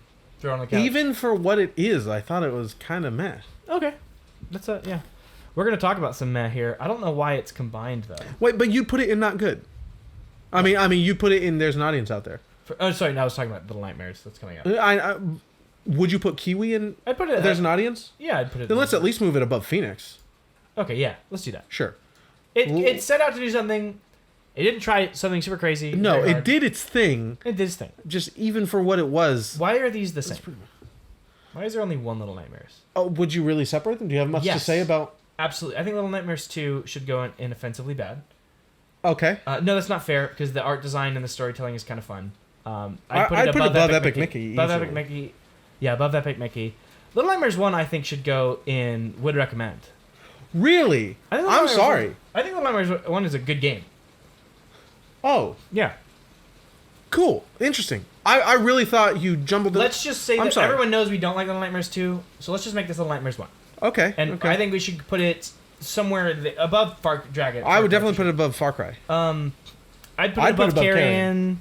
Yeah, not above Amnesia. No. No, because it's just too frustrating. Interesting. Did you know the third one is being made by Supermassive? Really? Yeah. You know Supermassive, right? Yeah. Should I close the window? Probably now. Okay. We are gonna close... No, yeah, I'll just get up. We'll edit it out if we need to. Go ahead, but go ahead and continue. Next, we have Limbo. All right. I love Limbo. Zach just said from afar, much better than Inside. You know, yeah, oh, dude, I love them both a lot. I played them both at the same time you did. Though those are my third playthrough each. Maybe fourth for Limbo. Better than Inside. Interesting. I recently watched, a bit of gameplay with Ryder. Let me rephrase. As a package, better than Inside. The high points of Inside are better. The high points of Inside are singular. I really think Inside is one of a kind. Sound section, the ending, yeah. Overall, yeah, there are more stellar moments of Limbo than. Oh, that's hard, man. This. Where would you put it? Me personally? Yes. Listen, this is I want to, before you jump in, I'm going to make an argument real quick. This is a particular subgenre that was really cemented with Limbo. And nobody has done better since Inside. So I think they're both... I would personally put them both in everyone should play. I think that Limbo should go... You know that I think Inside should go much lower, so... I'd say Limbo near the bottom of would recommend. Bottom half of would recommend. Wait, but you think it's better than Inside? Yeah, but you wouldn't put it I wouldn't put Inside there. Yeah, correct. Bottom half. Below Final Fantasy 16? I'm fine with that. I don't know if you're fine with that, but I'm fine with that. Dredge is definitely better. Do you think Final Fantasy 16 is better? I do, but I don't know if... I bet everybody in the world would probably disagree with me. We're going to put Limbo here for now. Right in the middle of what I didn't think we'd have a hard time with Limbo. Lone Survivor, what do you think? I still think it's a pretty frustrating experience. Yeah. But it's a very... You also played... I really wish you... I didn't think it would be so bad on PC. I played it twice on PC. I wish you would have had a completely different experience if you played it handheld. Sorry that happened. Yeah, that said, I do recognize its merits, and I really enjoy it. And over time, the vibe and the theme have grown with me, so I think... I'd put it above Carrion personally. I would not, but I don't mind you putting... I think it should go above Little Nightmares then, probably. Okay. Below Little Nightmares, because at least Little Nightmares is... Both of them are frustrating, but at least Little Nightmares is consistently so. Okay. If you're ever wanting to revisit a game, because, we've both talked about how this game is particularly sat with us, just ask for my Vita copy anytime. You will have a completely different experience. It looks fantastic. The pixels are as big as your head when you're playing on PC. Yeah, it's wild. It's kind of hard to contend with. It's good atmosphere. All right, Loop Hero's amazing. Loop Hero's incredible, dude. Loop Hero. Everybody. But where should everybody play it? I think everybody should play it above Batman, at least. Whoa! I'm not opposed to that at all. I think it's amazing. I'd put it above Edith Finch. Me too. Okay. Good. Above. I'd put it above God of War. Above God of War, bro. It's so good. It's so good, man. Loop Hero is now number 2 on Everyone Should Play. Loop Hero, if you haven't played it, please do it. There's nothing like it on a console experience. It's taking a genre that's really not... That interaction was so dumb, dude. That was amazing. I love it. Do you do? It's like when you're trying to gauge if someone likes something really you into fur costumes. Yeah, me too. No way, I wear that too. Which brand do you have? Rainforest. Let's go. All right, number 2 on Everyone Should Play. Main of Skur. I played. Just say what you're gonna say. Say what you're gonna say. I played 2 hours and quit. It did not do it for me at all. Where would you put it? I put it not good. It's not offensively bad. I'd put it. A lot of good moments. I'd put it at. That's more fair. Bottom of. I think that's more fair. I think that's more fair. Okay, yeah. If I'm gonna leave it at the bottom of there's an audience out there, but I want to make some clarifications here, just once again to show how little these kind of lists make sense. I think Maid of Sker is a better game than Dear Esther, Evil Within, and Evil Twin. Evil Twin and Beyond Good and Evil. However, I think there is more of an audience for Evil Within, and I'm gonna move Dear Esther to the bottom. How do you feel about that? I don't have any problems with that. Okay. No, I do. Wait, no, what? No. Oh my gosh. Evil Twin and Beyond Good and Evil are way worse. Way worse. Right. See, these they're weird lists. They're weird. Yeah. They're interesting But things. it's fun. Where are we gonna put this baby? I think Majora's Mask should probably go, if I'm being honest with myself. With yourself. I think it should probably go right below Disco Elysium or Darkwood. Whoa, bro! That's crazy. Below Darkwood. No way it's going above Darkwood. You're going to put it above Hades? And whatever that is? What the cast did for this game for me. And what... This is actually slowly climbing up. It is currently above even Tears of the Kingdom for me. Whoa. Breath of the Wild is currently wild. the only one I like more. And I've revisited the original 64 version through an emulator. Majora's Mask is probably peak classic Zelda formula. Yes. And not only that, when you play the original 64 version specifically, it is so freeing. The pace is incredible. The dungeons, everyone is a banger because there's 4. The side quests, and then of course we've talked about it all the time about just the end of everything. And the way the game plays with those ideas, I think it's amazing. I think that no way I would put it above Darkwood. Okay, so these are your choices. Well, I'm thinking about from the cast, right? So like Devil May Cry 5 and Hades is the exception. Devil May Cry 5 is there because I love it so much. Yeah, Hades is not the exception. Devil May Cry 5 is the exception. That's what I meant. The exception to what I was about to say about Devil May Cry 5. Okay. I realized that was confusing. Devil May Cry 5 is up there because I love it so much. Devil May Cry 5 is up there because I genuinely, like, Tyler is relying on my take as this being the best action game ever made and why it's amazing. So with that said, this being the Unpatched tier list, what Unpatched did for both of us with Majora's Mask, I think it deserves that spot. Interesting. I think Hades and Devil May Cry are ultimately better games to play, and they're ones that I would probably revisit, but like what Majora's Mask delivers ultimately. But those things you said, I would probably also say about Catherine. Sure, but I think this does more so. I think Majora's Mask has been this slow, creeping, growing thing for me. Yeah, I can't really argue about it. So I'm fine there. No way I would agree to putting it above Darkwood. That's fair. I would, like you said about I forget what you said about them, but it's really just, are you asking me today or are you asking me tomorrow? Shuffle Hades above. For Unpatched sake, shuffle Hades above Devil May Cry 5. Okay. So what I was saying though is Disco Elysium is our number 1 right now. But if you ask me tomorrow, it could be Darkwood. Yeah. That's okay. Mass Effect offensively bad or just not good? Not good. Okay. Above Cyberpunk? Yeah. Okay. That's the original Mass Effect. Mass Effect 2. At least would recommend. For me, yeah. Mid to high would recommend. I think top of would recommend is fine. Like very top, or are you just talking about somewhere over here? Somewhere over there. Above It Takes Two. Or you can put it above Deadly and Evil Within. That's fine. I don't mind. No, I mean, I'm fine moving it lower. I think that below Deadly Premonition is fine. Unless you don't want to put it above It Takes Two or Ghost. Because we're about to talk about Mass Effect 3 in a moment. I know. So I wouldn't put it above those. Okay. Because I'd probably put Mass Effect 3 above those. I think Mass Effect 3, based on what you've said and what I've played, I think that could go above Amnesia and Inside. Yeah, definitely. Yeah. Based on what Mass I've played, Effect 3... The gameplay's much better. The story, the way it concludes the story, especially with DLC. Everything you would want a payoff to be. Yeah, it's there. There's all the payoffs. Yeah. I mean, dude, the entire payoff... I went to bed crying. The genophage is amazing. Like, it's so good. It's very well done. However, I will say the final encounter is just... What intern did you have design this? It's so bad.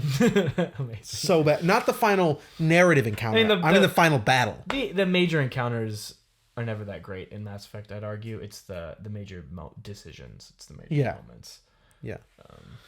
And, we played the Legendary Edition, so it had all the DLC. Someone told me that, the various DLCs they had for that game, that's just called an incomplete game.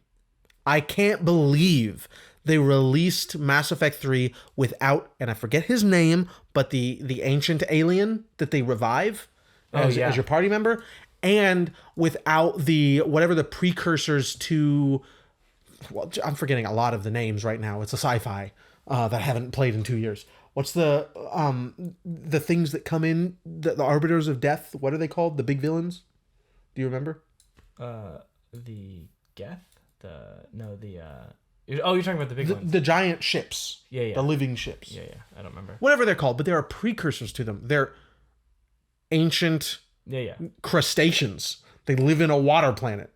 And that's also part of the DLC. It's wild those are DLC. Those are required reading. And amazing. Some of the best moments in the game, aside from the character payoffs. Like when Tali kills herself, bro. Ugh. I don't see all the Metal Gear games. We have, because we didn't play them all together. We have here. I assume that's 3, right? No, this is 5. What's Ground Zeroes. Ground Zeroes, yeah. Let's moving on from Mass Effect 3. Let's start with 1. Okay, yeah. Well, let's just do Metroid Dread real quick, and then they're all here. Metroid Dread, what do you think? I think everyone should play it. Everyone should play it. That's me, but I know that's not your opinion. I would put it above. I'd put it top. Inside. I recommend. I'd put it above Inside. Above Inside? Okay. Yeah. That's fair. I think that, and again, I've replayed it a few times since. It holds up, man. There's so much to do. It's a very deep, very well made game. So Metroid Dread above Inside there, below Mass Effect 3. Yeah. All right, so we're going to do Metal Gear Solid. I think that we should put it in There's an Audience Out There. Wow. It does not hold I'm proud up. of you. It's not hold up, but the ideas and the seeds that it planted are obvious and really unique. Below Beyond Good and Evil? Just kidding. I'd put it at the top myself. Oh. What did you? Oh, okay, there we go. Okay, I just scrolled to the bottom. Oh my goodness, guys.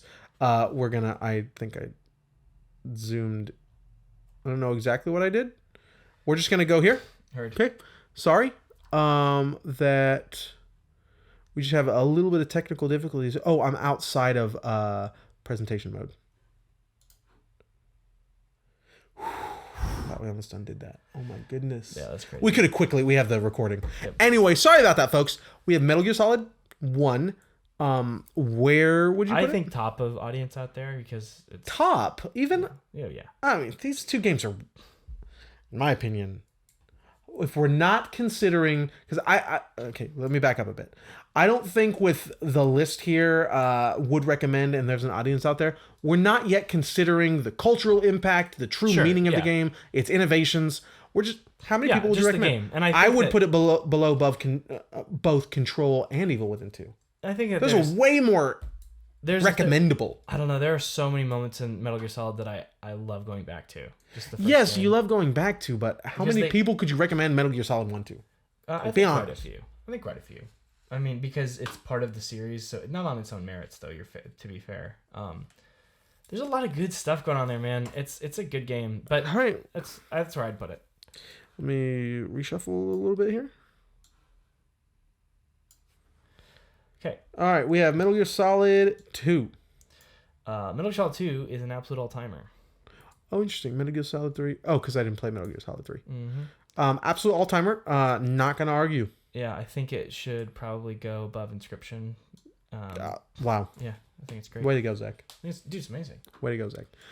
Ground Zeroes. Bottom of all-timers? Yeah, we can potentially bunch them up. Ground Zeroes is amazing. Well, okay, well, before we decide to bunch them up or not, let me ask. Because I didn't finish Metal Gear Solid 5. I played a lot of it. 60 hours, so. I played a lot of it. Is there any singular level better than Guantanamo Bay? No. Okay, then we'll separate it. I would maybe even put it above Inscription. Ground Zeroes. I mean, if we're separating them, for me, I'd put Ground Zeroes above Catherine. Whoa. I think it's amazing. Not gonna argue too much. Ground Zeroes is one of a kind. So is Metal Gear Solid 5. Metal Gear Solid 5. Well, you know where I'd put The it. full incomplete game. Yeah. I would put it below Darkwood. I would happily, easily below Darkwood. I'll put it as high as you let me. Basically, you know how I feel about Metal Gear Solid 5. All three of these games are experiences you can never have outside of those games. Yeah. Nothing is doing what they do. Nothing Is doing probably as will good as ever what they do do. those Yeah. things. So it's really hard to shovel them Kojima up. did announce that he's going back to action stealth. He did. Dude, what if he does it? What if he does it? Okay.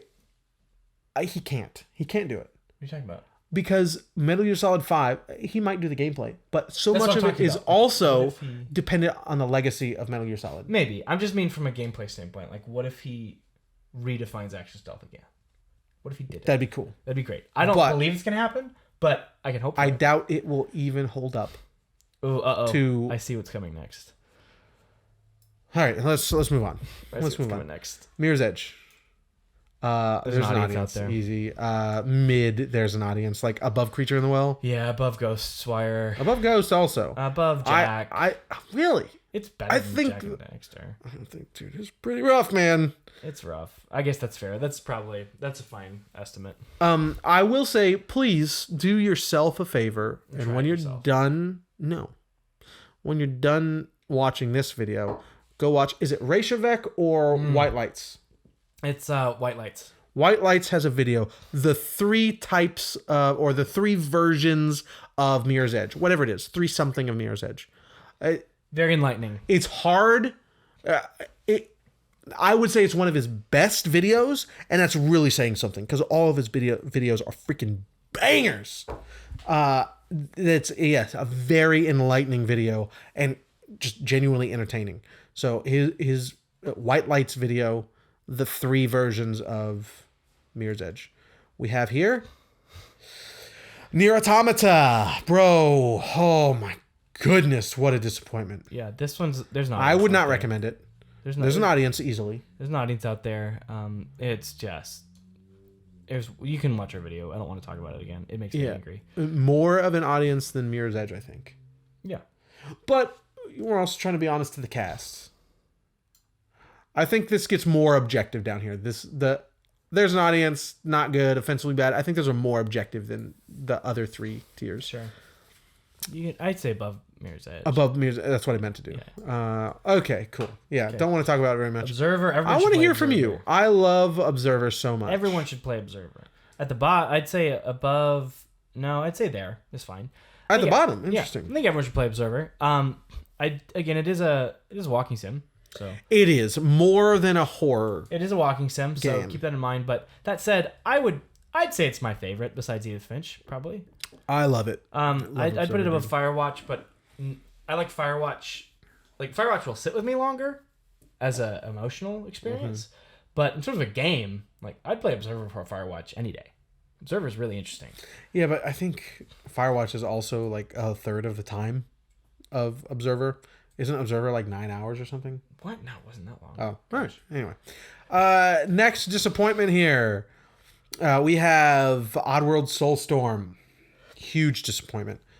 Sadly, yes, I'd put it not good. Not good. Yeah. Unfortunately, I put it above at the top. Top of not good. Dude, because some of the they just need to turn an animated show. Those cutscenes are probably the best video game animated cutscenes I've seen. Yeah. Like in that style. I say animated. I mean in that style, like 3D, like children's animation kind of style, almost. You know. Wow, they're beautiful. The gameplay though is the Soulstorm gameplay. Impeccable. Soulstorm gameplay is really bad. Sorry, I One Step from looked over. Eden is not good. Huge disappointment. Very not good. It's at least not a good game. No, it's above that. I'd put it above I put it above Cyberpunk. Okay. It's put together. It Definitely works. put together. Yeah, and it's got good ideas. It doesn't quite have the cohesion to really it's a great idea. Taking Battle Network style gameplay, turning it into a kind of a roguelite with these but there's no impact to the kind of things you're using because so much of Battle Network thrives on building carefully your deck and for each given scenario, kind of doing it on the fly ends up being kind of button mashy at the end of the day. You end up playing it more like a roguelite. The other ideas kind of fall through and then it doesn't stand up on its own as much as you want it I do like the ideas a lot, though. Did you play Possum County? I did. I finished it. Okay, you did. Great. I think there's an audience out there. And Probably is a whole 15 minutes. Yeah, I mean, it's fun. Yeah. I had a good time. It was a good idea. It was cool. I'd put it... I'll put it below Dear Esther. Sure. Yeah, I think it's great. Where were you going to put it? Right there. That's fine. Okay. I would just do a scan. I wasn't sure. Oh. Possum County is a Game Boy Advance horror game. Not actually on Game Boy Advance yet, actually. They may have had a physical release. It's Game Boy Color. That's what I meant. Yeah, Game Boy Color. Thank you. We played at the same time we played Faith. It came out around the same time. Really interesting that people are working with these older systems. I like it. Outer Wilds number 1. 1 or 2? Oh, 1? Yeah, we kind of number 1. Sure. Outer Wilds number 1. Yeah. Easy. There's it's both from the perspective of what the cast did, how it worked within the cast, what it did, and the gameplay, emotional impact, all of it, everything. It does it all perfectly. Persona 5 number 5? Persona 5 number 5. I would put Majora's Mask and Hades above it. What? Oh, no way, dude. We're going to have words, bro. But you don't let me finish. But I totally get it. And that's like what? It's 2 spots difference. I don't care. It can sit there. Absolutely no problem. Okay. That said, I would put Majora's Mask, Hades. Obviously, I'd put Devil May Cry 5 above myself. But for the cast... Well, you put Devil May Cry number 2 above... no, you probably put it number 4. So let me guess your top 5 real quick. Top 5, yeah. Top 5 is Metal Gear Solid 5, Disco Elysium, that one. Hades? No. Devil May Cry 5. Devil May Cry 5. Oh, wait, I didn't say Outer Wilds. Shoot. Yeah. Sorry. Outer Wilds, Metal Gear Solid 5, Disco Elysium, that one. Devil May Cry 5. Devil May Cry 5, and Darkwood? Close. I would do Metal Gear Solid 5, Outer Wilds. For me, right? Yeah. Metal Gear Solid 5, Outer Wilds, Mega Man Battle Network 3, Devil May Cry 5, Darkwood. Where's Disco Elysium? Not in your top 5? Number 6. It'd be right there. Interesting. It's arbitrary. It's kind of how I feel, and I could probably write essays about it, but who cares? Like, it's... Yeah. Yeah. But Battle Network 3 is so high on my list. It's all right insanely here. high. We have this weird horror game called Pamali. Indonesian folklore. It's not a good game. I would put it in offensively bad. I really didn't like any of it, which is sad because it's so many cool ideas and such a good, like, it really is. It's just, I would never want to play Listen. We're not talking about the people making it. Unless it's a Pokemon game, we're not really talking about the people making it. We're not talking about the studio. It's great ideas, and I they understand. tried and they did something cool and great. It's just not. If we're just looking at the game in a vacuum, it's not a good game. Offensively bad? Okay, interesting, actually. Taking those things, if we were to take those things into account, I would not put it in offensively bad. I mean, in terms of me sitting down to play it and not thinking about those things, it's offensively bad. Okay, worse than Clash? I would put it worse than Clash. Because I genuinely want to go back and give it one more shake. That's fine with me. Paratopic. I'd put Paratopic and would recommend. Yeah, I don't think we could put it much above would recommend. Above Blood I would put it mid. I'd put it above Blood Dragon at the very least. Oh, well, that's just where I put it while we talk about it. Oh, heard. It always goes in the last spot until we move it. I'd at least put it mid. No, I mean... Like below Gone Home. I'd put it above Faith. Now let me back up a minute. That's a lot of bias coming through for Paratopic. Paratopic's good. I'd put it above. I put it above Blood Dragon and maybe not anything else. No, not above Carrion. Yeah. I'm sorry. That was a ton of bias. Yeah, I was about to say that's like, ooh.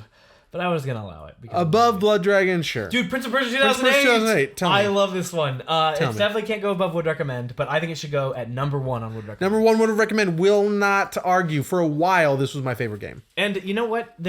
It has its problems, but when it lands, it lands. And it's the emotional delivery at the end. I wish the DLC didn't exist, even though the platform puzzles are the best from the DLC. Yeah. The way the story ends, this kind of... Like, a lot of people were pissed, like, oh, it just kind of ends. There's no... Yeah, that came from a certain time. But it, like, in terms of the weight it left you with and that intentional dissatisfaction, it's obviously intentional. The way they did it, and it works so well, and I really like it. I want to take a moment to this is just a thought that just came in my head. I said that was from a certain time. And what I meant was that gamers had not... I don't think the gaming audience was super mature in 2008. But that's specifically the console gaming market. Like, mature gamers were all on PC playing StarCraft and Civilization 2 for 20 years. It's a different breed, mature console gamers. But now these people are the same playing like God of War, Ragnarok, and these, Last of Us Part 2, these deep, provoking stories. Is Last of Us 2 on PC yet? I don't know. I don't think so. You know what is not on PC yet? Bloodborne. Bloodborne is not on PC yet. Of course not. What? It never will be, Zach. It never will be. Never will be. We just need to accept it. You know what is on PC, I need though? my 60 FPS Bloodborne. You know what is on PC, though? Portal 2. Portal 2. Where are we putting it on Absolute? I won't let you put it as high as you probably want to, but go ahead. Where do you... you let me put Devil May Cry 5 there, so I'll tell you what. You may put it above Devil May Cry 5, but no higher. I would probably not argue higher. Okay. Portal 2's masterpiece. Period. Yeah. We can move on. Okay. Prey. Absolute Where are we putting all-timer. Easily, absolute all-timer. Easily. I would put it... above Inscription, but below MGS2 for me. No, that's not true. What am I... Oh, this is hard. You know what? Let me think about Prey. I played about 5 hours of it recently. I put it above Catherine. Whoa. I was going to say I'll at least put it above Dead Space 1. Okay, let's do that. But Catherine, for me, for sure, personally. But Catherine hits hard. Yeah, it really is... I can't see it going above Dead Space 2, Metal Gear Solid 5 Ground Zeroes. No way. But it's the best immersive sim I've ever played. I'm going to leave Catherine there because I don't want it to drop any further. Sure. So if you're going to let it stay there, I'm going to leave Catherine there. Yeah, that's fine. Prey. Started it all, man. Started it all. 2. Psychonauts 2. I think would Where recommend. are we going to put it? Would recommend easy. Yeah, would recommend. Mid to high would I think recommend. below Dredge is probably a happy spot for it. Below Dredge. Below Final Fantasy 16 for me, personally.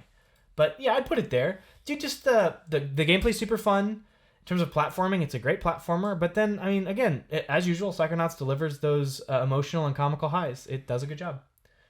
We talked about the sock puppet moment eternally. Oh my god, it's so good. It's amazing. So good. I can't wait till Ryder. I'm happy there, but you can move it a little up if you'd like.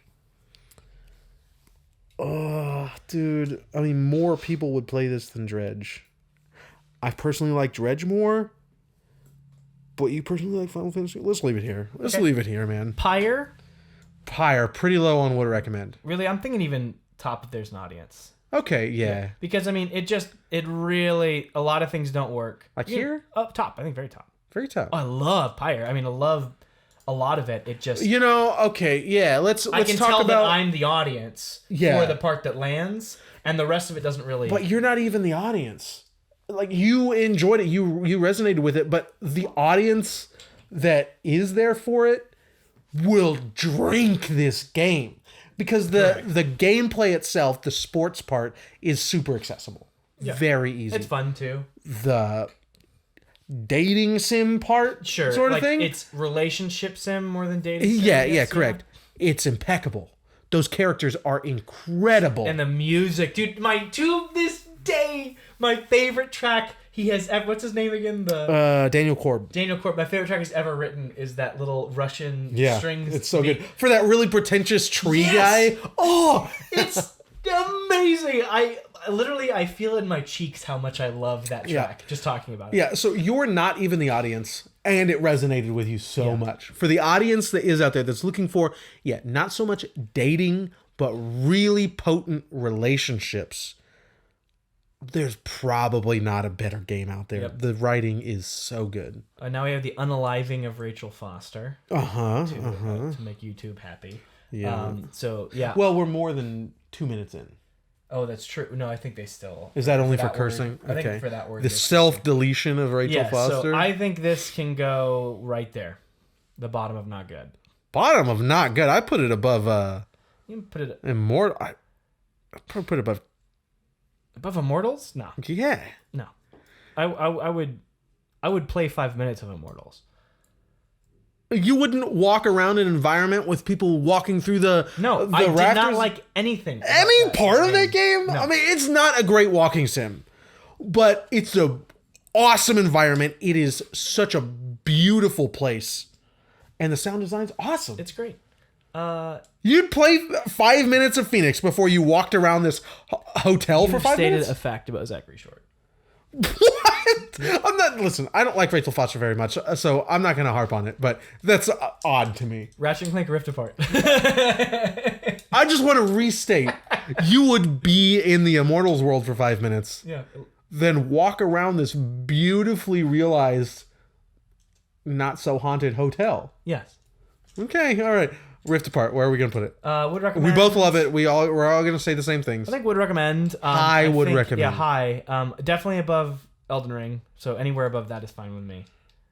You tell me because I probably agree with any, except for first. Yeah, it's not first. Not first or second. Yeah, I think putting it above It Takes Two is a good spot for me. Okay. All right. I think it's a great game. Yeah. I really do. We had so much fun, dude. All right, let's just go in order of Resident Evil. Resident Evil 2. 2 Remake is an all-timer. All-timer, easy. Easy. I think it's above the original Dead Space, but below Dead Space 2. So I'd probably put it there. Yeah. It's Yeah. literally a perfect video game. Yeah, it's Oh my God. amazing. So above Catherine, below Ground Zeroes. Ground Zero. Metal Gear Solid 4. All-timer. Sorry, Resident Evil 4. Yes. Resident Evil 4 is an all-timer. Below Resi 2, barely for me. I'd say put it above... Bro, above Prey? No, not above Prey. No, I mean, for me, when I'm talking about Resi games, my two favorite of Okay. all time are 2 and 4, and they're very close. Honestly, for me personally, I'd put it at the bottom of what we currently have as the I think list. it's better than Dead Space 1. I think it's better than Dead Space 1. I'm not going to argue too much, but I'm wanting to move Hitman 3 up some. That's fine. We can talk about it at the end. Yeah, we will. Resident Evil 7. Would recommend. I would recommend. Yeah, would recommend. Okay. I think at the very top of would recommend, probably. It's I better don't than Evil know. Within. It's better than Evil Better Within. than Evil Within, but after you leave the house, Yeah, that's it fair. starts to trip and then eventually falls on his face. Yep. Village. Everyone should play Village. Everyone should play. High on everyone should play. Yeah, I think that you could... Right below Ragnarok. Are you going to say above Ragnarok? Because let's do it. Above Ragnarok, dude. Let's It's do it. so good. I played Easy. Resi 8 twice all the way through and revisited multiple sections of it. I Easy played for me. the arcade mode. I think that this game does not get the recognition it deserves. No. It is maybe the most fun Resident Evil game. 4 could give it a run for its money probably, but it's also just got the best scare from any Resident Evil game. Like it's got it all. It's got it all. If this were a woman, it'd be the one I'd marry. Dude, Resident Evil 8 is so good. Yeah. Easily putting it above Ragnarok. The only reason I said below Ragnarok is because I didn't know you were going to say No, that. dude, Resident 8's so good. I would entertain an argument for above Loop I like it Hero, better but than Loop Hero. I like it better than Loop Hero. all right. It's great, dude. Resident 8 is amazing. Ah, dude, I love it so Okay, much. now we come to the... Returnal I is think- an absolute all-timer. Okay, you're gonna get mad at me. I think Returnal should go under Outer Wilds. Whoa, bro! I had to like look at the wait. What game is Outer Wilds again? Yeah. What? I think it's the number 2. Holy crap! I think it's one of the greatest third-person shooters ever made. I think it's one of the best road games ever made. I think it's one of the best It's so action games ever made. I freaking- think it's one of the best storytelling in a game. Bro! Not enough people mentioned that this Okay. is probably the greatest PlayStation 5 exclusive that will be made. ever be Rebirth, made. Rebirth maybe, but I don't know. I doubt it. Let's not. Returnal's perfect. Whoa, dude! Above Disco. I mean, Let me just look at the list for a minute before I can make an argument. You have stated number 2. yeah. Outer Wilds, Returnal, Disco, Darkwood, and GS5. Okay. I would agree to put it above Persona. I will Better allow than Metal Gear Solid 5?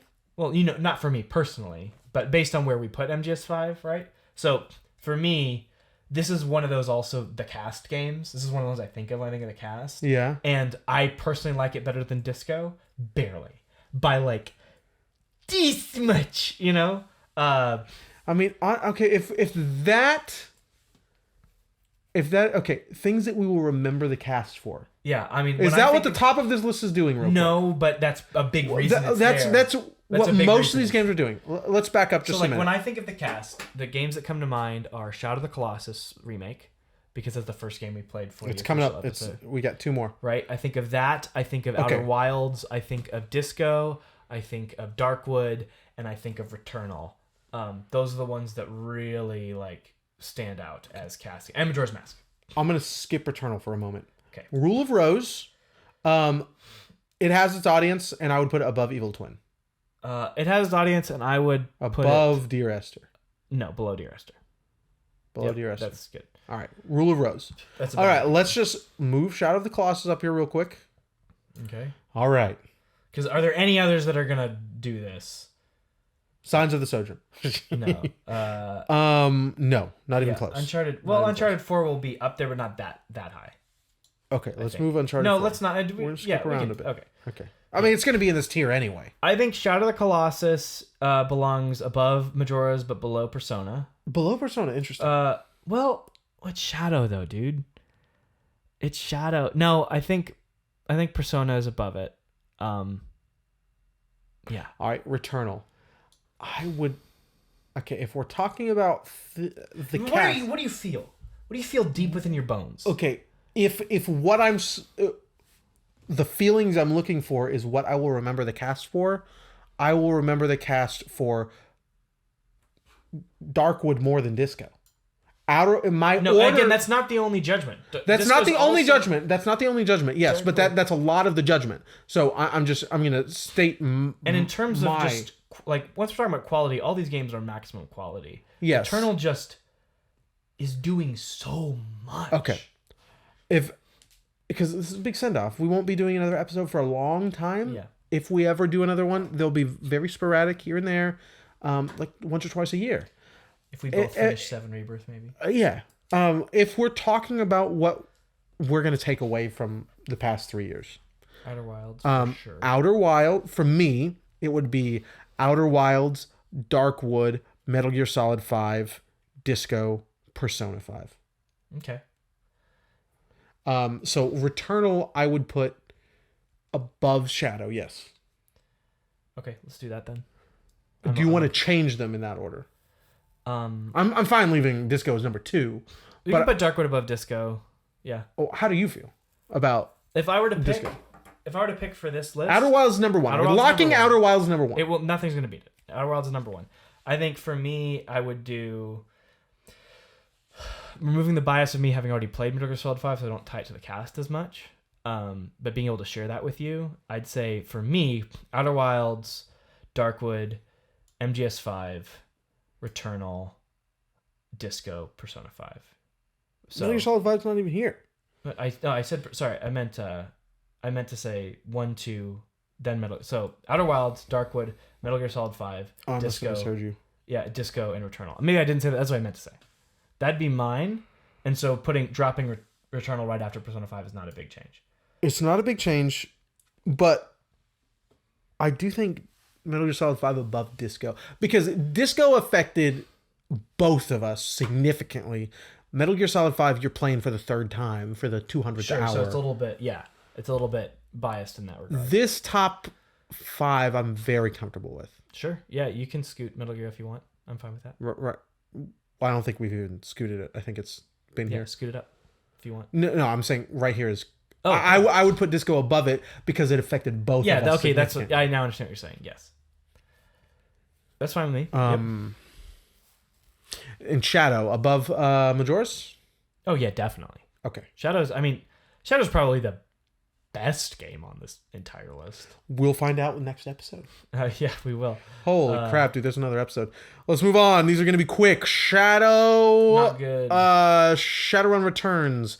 Not good. Top of not good. Yeah, it's because it's still clean. Silent Hill. There's an audience I think here. No, it's definitely better than Nier. Because Nier, the only reason it's that high is because it does some ideas. And like Silent Hill ideas better. Does some ideas, dude. There's no better way to describe that game. It does ideas.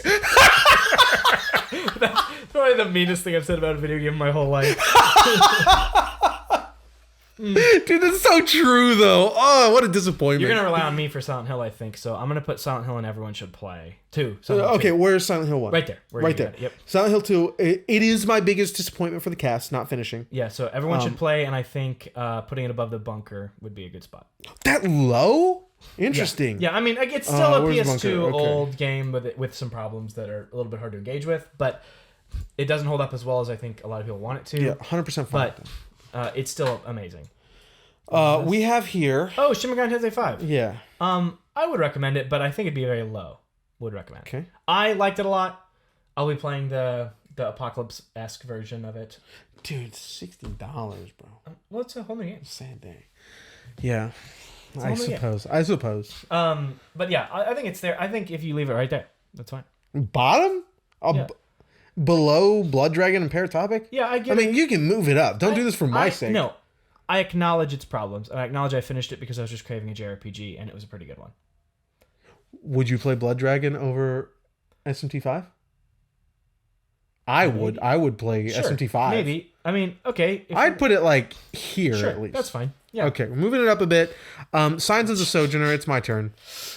Okay, it's gonna be an everyone would recommend. I would like to put it. You did really like Little Nightmares, right? No, I didn't love it.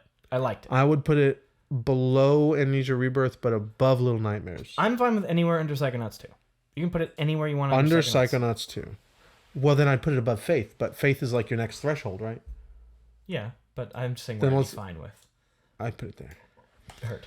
Would recommend. Signs of the Sojourner is... It's very special for Tyler, specifically Yeah. the emotional impact it had. Sorry. It was well done. Such a Spider-Man. loser. Spider-Man 2. I think would recommend it at the very bottom like that. It's fine. Very bottom. Interesting. Yeah, again, the story is why I play that game.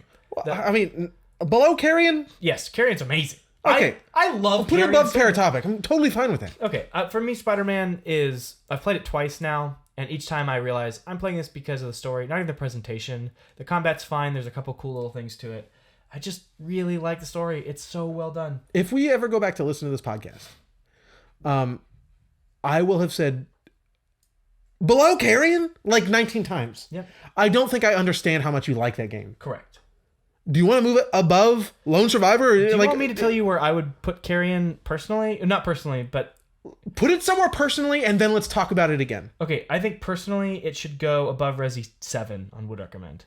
Whoa, dude! I really like Carrion, and I get that it's not, like... I get that part of it is just because it just vibes with me. I get it. Okay, what if we move it here? Perfect. I don't have any problems with that. I had no idea. Really?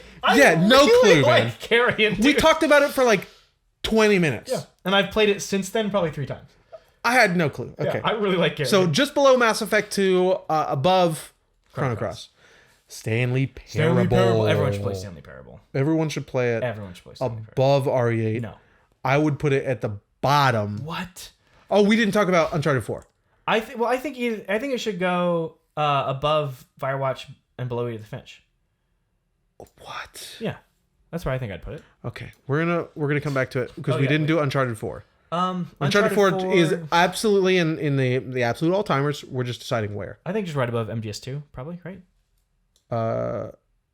Yeah. Because really, for me, like Uncharted 4, the action adventure elements are fantastic, but by the end of the game, okay, I'm done shooting. Let's go. Let's get back to the story. Tell me what's happening with Elena. Like, let's go. So that's the only reason I think about it like that. But it's amazing. Okay. I think Stanley Parable is one of the most unique video games out there. I'm not gonna disagree with that. I just think that And it's better than Firewatch and the other one, Edith Finch. it's not better than Edith Finch. What? Edith Finch is the best walking sim. By a significant margin. Dude, what the heck? There's a pretty big gap for me between Firewatch and Edith Finch on this Everyone Should Play. All right, let's put it above Everhood. Can I do that? Move it You're allowed. below Everhood. Sure. Stanley Parable, Firewatch. I think, should go right below Edith Finch. Still. What? Where do you want to put it? Like, you want to know where I want to put Stanley Parable? What? Don't tell me. We're not going to do it. Obviously, there's no way I'm going to make that. There's such a discrepancy already. I'm not going to be able to argue. Above Uncharted 4. It's just fine. Yeah. But if we're going to do that, if we're going to do go ahead that, and put it. Go ahead and put it above Village. Put it above Village. All out above Village. All out above Village. dude, Stanley Parable. It's good. It's a great game, and I have a lot of fun with it. I'm just sad that the highest walking sim on this list is not Edith Finch. We'll put all 3 walking No, sims stop. together. No. It's fine. You can put it there. I just can be sad about it. Tears of the Kingdom. Everyone should play Tears of the Kingdom. Yeah. Everyone should play Tears of the Kingdom. Top of everyone should play Tears of the Kingdom. Very top? Yeah. Very All right. No, bro. Yeah. Just bottom of all timers? No. I think for me, Interesting. What allows you to jump in all timers. What's that discrepancy there? For me, it's just this subjective, emotive thing that like I feel it. Yeah, like this you is it feel did it in something your more nuggets. than just the sum of its parts. That Tears of the Kingdom is everything perfect about the sum of its parts. I just when I talk about Breath of the Wild, it just does something a little more. Yeah. Okay, I've got a couple more here. We have Hogwarts in. There's an audience. Okay, I want to talk about it for a sec. Sure. We've said similar things about Ghost of Tsushima. We've talked about an introductory video game, not just like here's Candy Crush it did and Mario. It did that really well. Yeah. For that, I would actually recommend it to a lot of people because there are a lot of those people. We even talked about the amount of first-time console buyers that were being reported. I would allow it at the game. bottom of would recommend. No, not bottom. That's not fair. Below Spider-Man for sure, though. Oh, no chance it would go above Spider-Man. Yeah, below Spider-Man. I'd put it there pretty easily. Sure. Okay. And listen, it was a fun game. Flying around on a broom and shooting stuff was a fun time. It was a good time. We have to give credit to Hogwarts itself as well. That was the best part of the game. Oof, amazing. So it has merits. Yes. Definitely has merits. We have The Medium. It's disappointing. Yes, it also has merits though. It does. I still Would think recommend. No, right? I think there's an really? audience, yeah. Okay. I'm not going to argue with that. I do like it a lot for like the parts that land. I think we would easily slot it below Evil Within 2 somewhere. Okay. Yeah. Fine with that. Yeah. Because again, the merits, are very good. All right. I want to hear for what you have to say, sir. I think the Last of Us Part 2. I think this should be Not good. Offensively bad. I think this should be one of the top of everyone should play is where I'd put it. I would put it above Tears of the Kingdom without even blinking. I know you would. So where would you put it in all timers is the question. All timers? Where would you put it in all timers?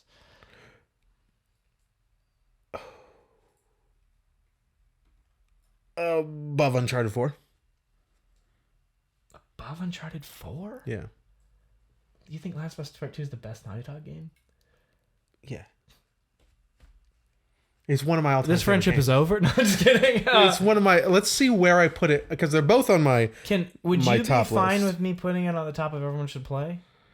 Yes, I would not argue too much about that. Let's see. Last of Us Part 2 is number 20 on my top 50, and Uncharted 4 is 38. Okay, got it. Yeah, go ahead and put it top. You know of what everyone 39 is? should- Tell me. Vampire Survivors. Nice. Dude, I love this game so much. We're gonna talk about it soon. Where are we putting it? Very top of everyone should play. Very top, above Tears of the I don't Kingdom. like it, Interesting. but I will allow it. Transistor. Transistor is Everyone should play. I think let's put it right next to Battle Network 3. I think that's where it belongs. Okay. I would like it a little below if that's okay. Just below Battle Network 3. Yeah. Okay. I'm not going to make that argument. Heard. Where's Transistor? I mean, Battle Network 3 is like your number 3, right? It's my number 3, yeah. For me, Transistor, I think, is 8, 6. Yeah, it's your top 10. My top 5 are Tetris Effect, Hollow Knight, Hotline Miami, Shadow of the Colossus, and Outer Wilds. Beautiful. That's what I've got. We have Visage. There's I would audience. definitely recommend. Really? Okay. It just only the first section, like the last the last Yeah. in particular sucked. Yeah. Yeah. I'd say Below Ghostwire, above Silent Hill? not above Silent Hill. Not above Silent Silent Hill's a Hill. better package. Well, let's see. Above Creature in the Well, below That's fine. Mirror's Edge? That's fine. So what I'm thinking about is like this type of horror game is pretty popular these days. Sure. So it wouldn't be difficult to recommend. Dude, Way of the Hunter. Way of the Hunter, one of the more unique games we played for the bottom cast. would recommend. I think it's fine. Okay. I think it's a good spot. I mean, I would put it at bottom of would recommend or top of there's an audience because there's obviously an audience. It is Yeah. only for that audience. And So it's I'm good, fine putting it top of Okay, that's good. there's an audience. All right, Wind Waker. Bit of a disappointment on our playthrough. Revisit. Disappointment's a strong word. It's this isn't a top 10 video game. It's just a top 30. Sure. Like that's the disappointment that is Wind Waker. Everyone should play below. Not below Village. Do not put Wind Waker below Village. Come on, Wind Waker's But you've got amazing. Loop Hero and God of War here below Village. Wind Waker's better than Loop Hero and God of War for sure. What? Yes. It's still one of the best Zelda games. Come on, man. Well, then where would you put it? Where would I put it? Yeah, just tell me where'd you below put it. Transistor. What? Below Transistor. Yeah, I meant to do that. Yeah. What do you think? You want to scoot it down a little bit? That's fine. I just think that, sure, it was a quote-unquote disappointment, but I don't want to be clouded by the fact that I wasn't as overwhelmed with how beautiful and perfect it was. It just was, this is just a brilliant video game. Okay. You know? All right. I don't want to be clouded by that. I did move Stanley Parable below Resident Evil 8 because I looked at the cover for Resident Evil 8 and remembered it. I just love Resident Evil 8 so much. Why don't more people like it, dude? I love it. Resident Evil 4 better than 8? Yes. I think that's true. I think that I enjoy playing 8 more because it's less frustrating than 4, but that's because 4, the encounters are so tuned. I've been focused. I say encounters a lot lately, y'all, because I've been playing Final Fantasy VII Rebirth, and there's a difference between just an enemy and like an encounter with a group of enemies, the way they're paced out, the way they come out, the way you mix and match the enemies, their weaknesses, how you deal with them, the room layout. That's the encounter. I would argue that Final Fantasy, the 7 remakes, and Resi 4 in particular, are probably two of the greatest examples of the best encounter design ever made in a video game. Everything is so perfectly weighed and tuned and measured. All right. That said, I'm much more likely to go back and play 8 because it's less frustrating, but that's because it's not quite as tuned to be just right in terms of pushing back on you. All right. Yoku's Island Express. I think that's not good. I'm just kidding. I know you do.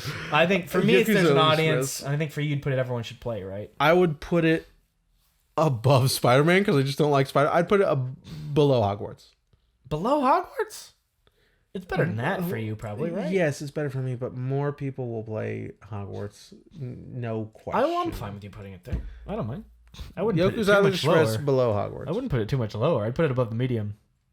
The medium, definitely. Yeah, I'd put it right there. Okay. Xenoclash 1. Xenoclash 1, I personally think is offensively bad. I hate Xenoclash 1. I don't hate it. I think above the not aliving of Rachel Foster. What, dude? It's so the worst boss I've ever fought. At least it's interesting. Fair enough. All right, fair. Then above Kiwi. Okay. If we're going on, it's interesting. I prefer Kina if we're gonna go that high. Like, I don't like Kina at all. Yeah, I'd probably try it again. So, okay, Xenoclash 2 would recommend. Would recommend. Mid would recommend. Yeah, mid. I'd put it here. Below Psychonauts. Below Psychonauts 2. Above Limbo. Above Gone Home, at least. Come on. Above Gone Home. Fine. I'll put it above Gone Home. Below Limbo. Okay. I'll put it above Limbo. It's pretty cool, dude. That's it. It's a pretty cool game. We're done. That is it. That is our list, folks. I'm gonna read them off pretty quickly for anyone who's reading. I'm gonna do just absolute all-timers and everyone should play. I'll just read those ones because there's 107 entries here. So, thank you so much for joining us. This is just a revisit to all the games that Zach and I have personally shared. In order, this is what we have decided you should play based on, your... If you're listening to this sort of podcast, you play these sort of games, guys. All right. So in order, we have Outer Wilds, Darkwood, Disco Elysium, Metal Gear Solid 5, Persona 5, Returnal, Shadow of the Colossus remake, Majora's Mask, Hades, Portal 2, Devil May Cry 5, Dead Space 2, Metal Gear Solid 5, the Ground Zeroes, Resident Evil 2 remake, one of the most perfect video games I've ever played. We have Catherine, Prey, Resident Evil 4 remake, Dead Space or Dead Space remake, Hitman 3, though honestly, actually, I was going to argue for Hitman 3 above Resident Evil 4. I wanted to revisit that. I wouldn't allow it. Okay.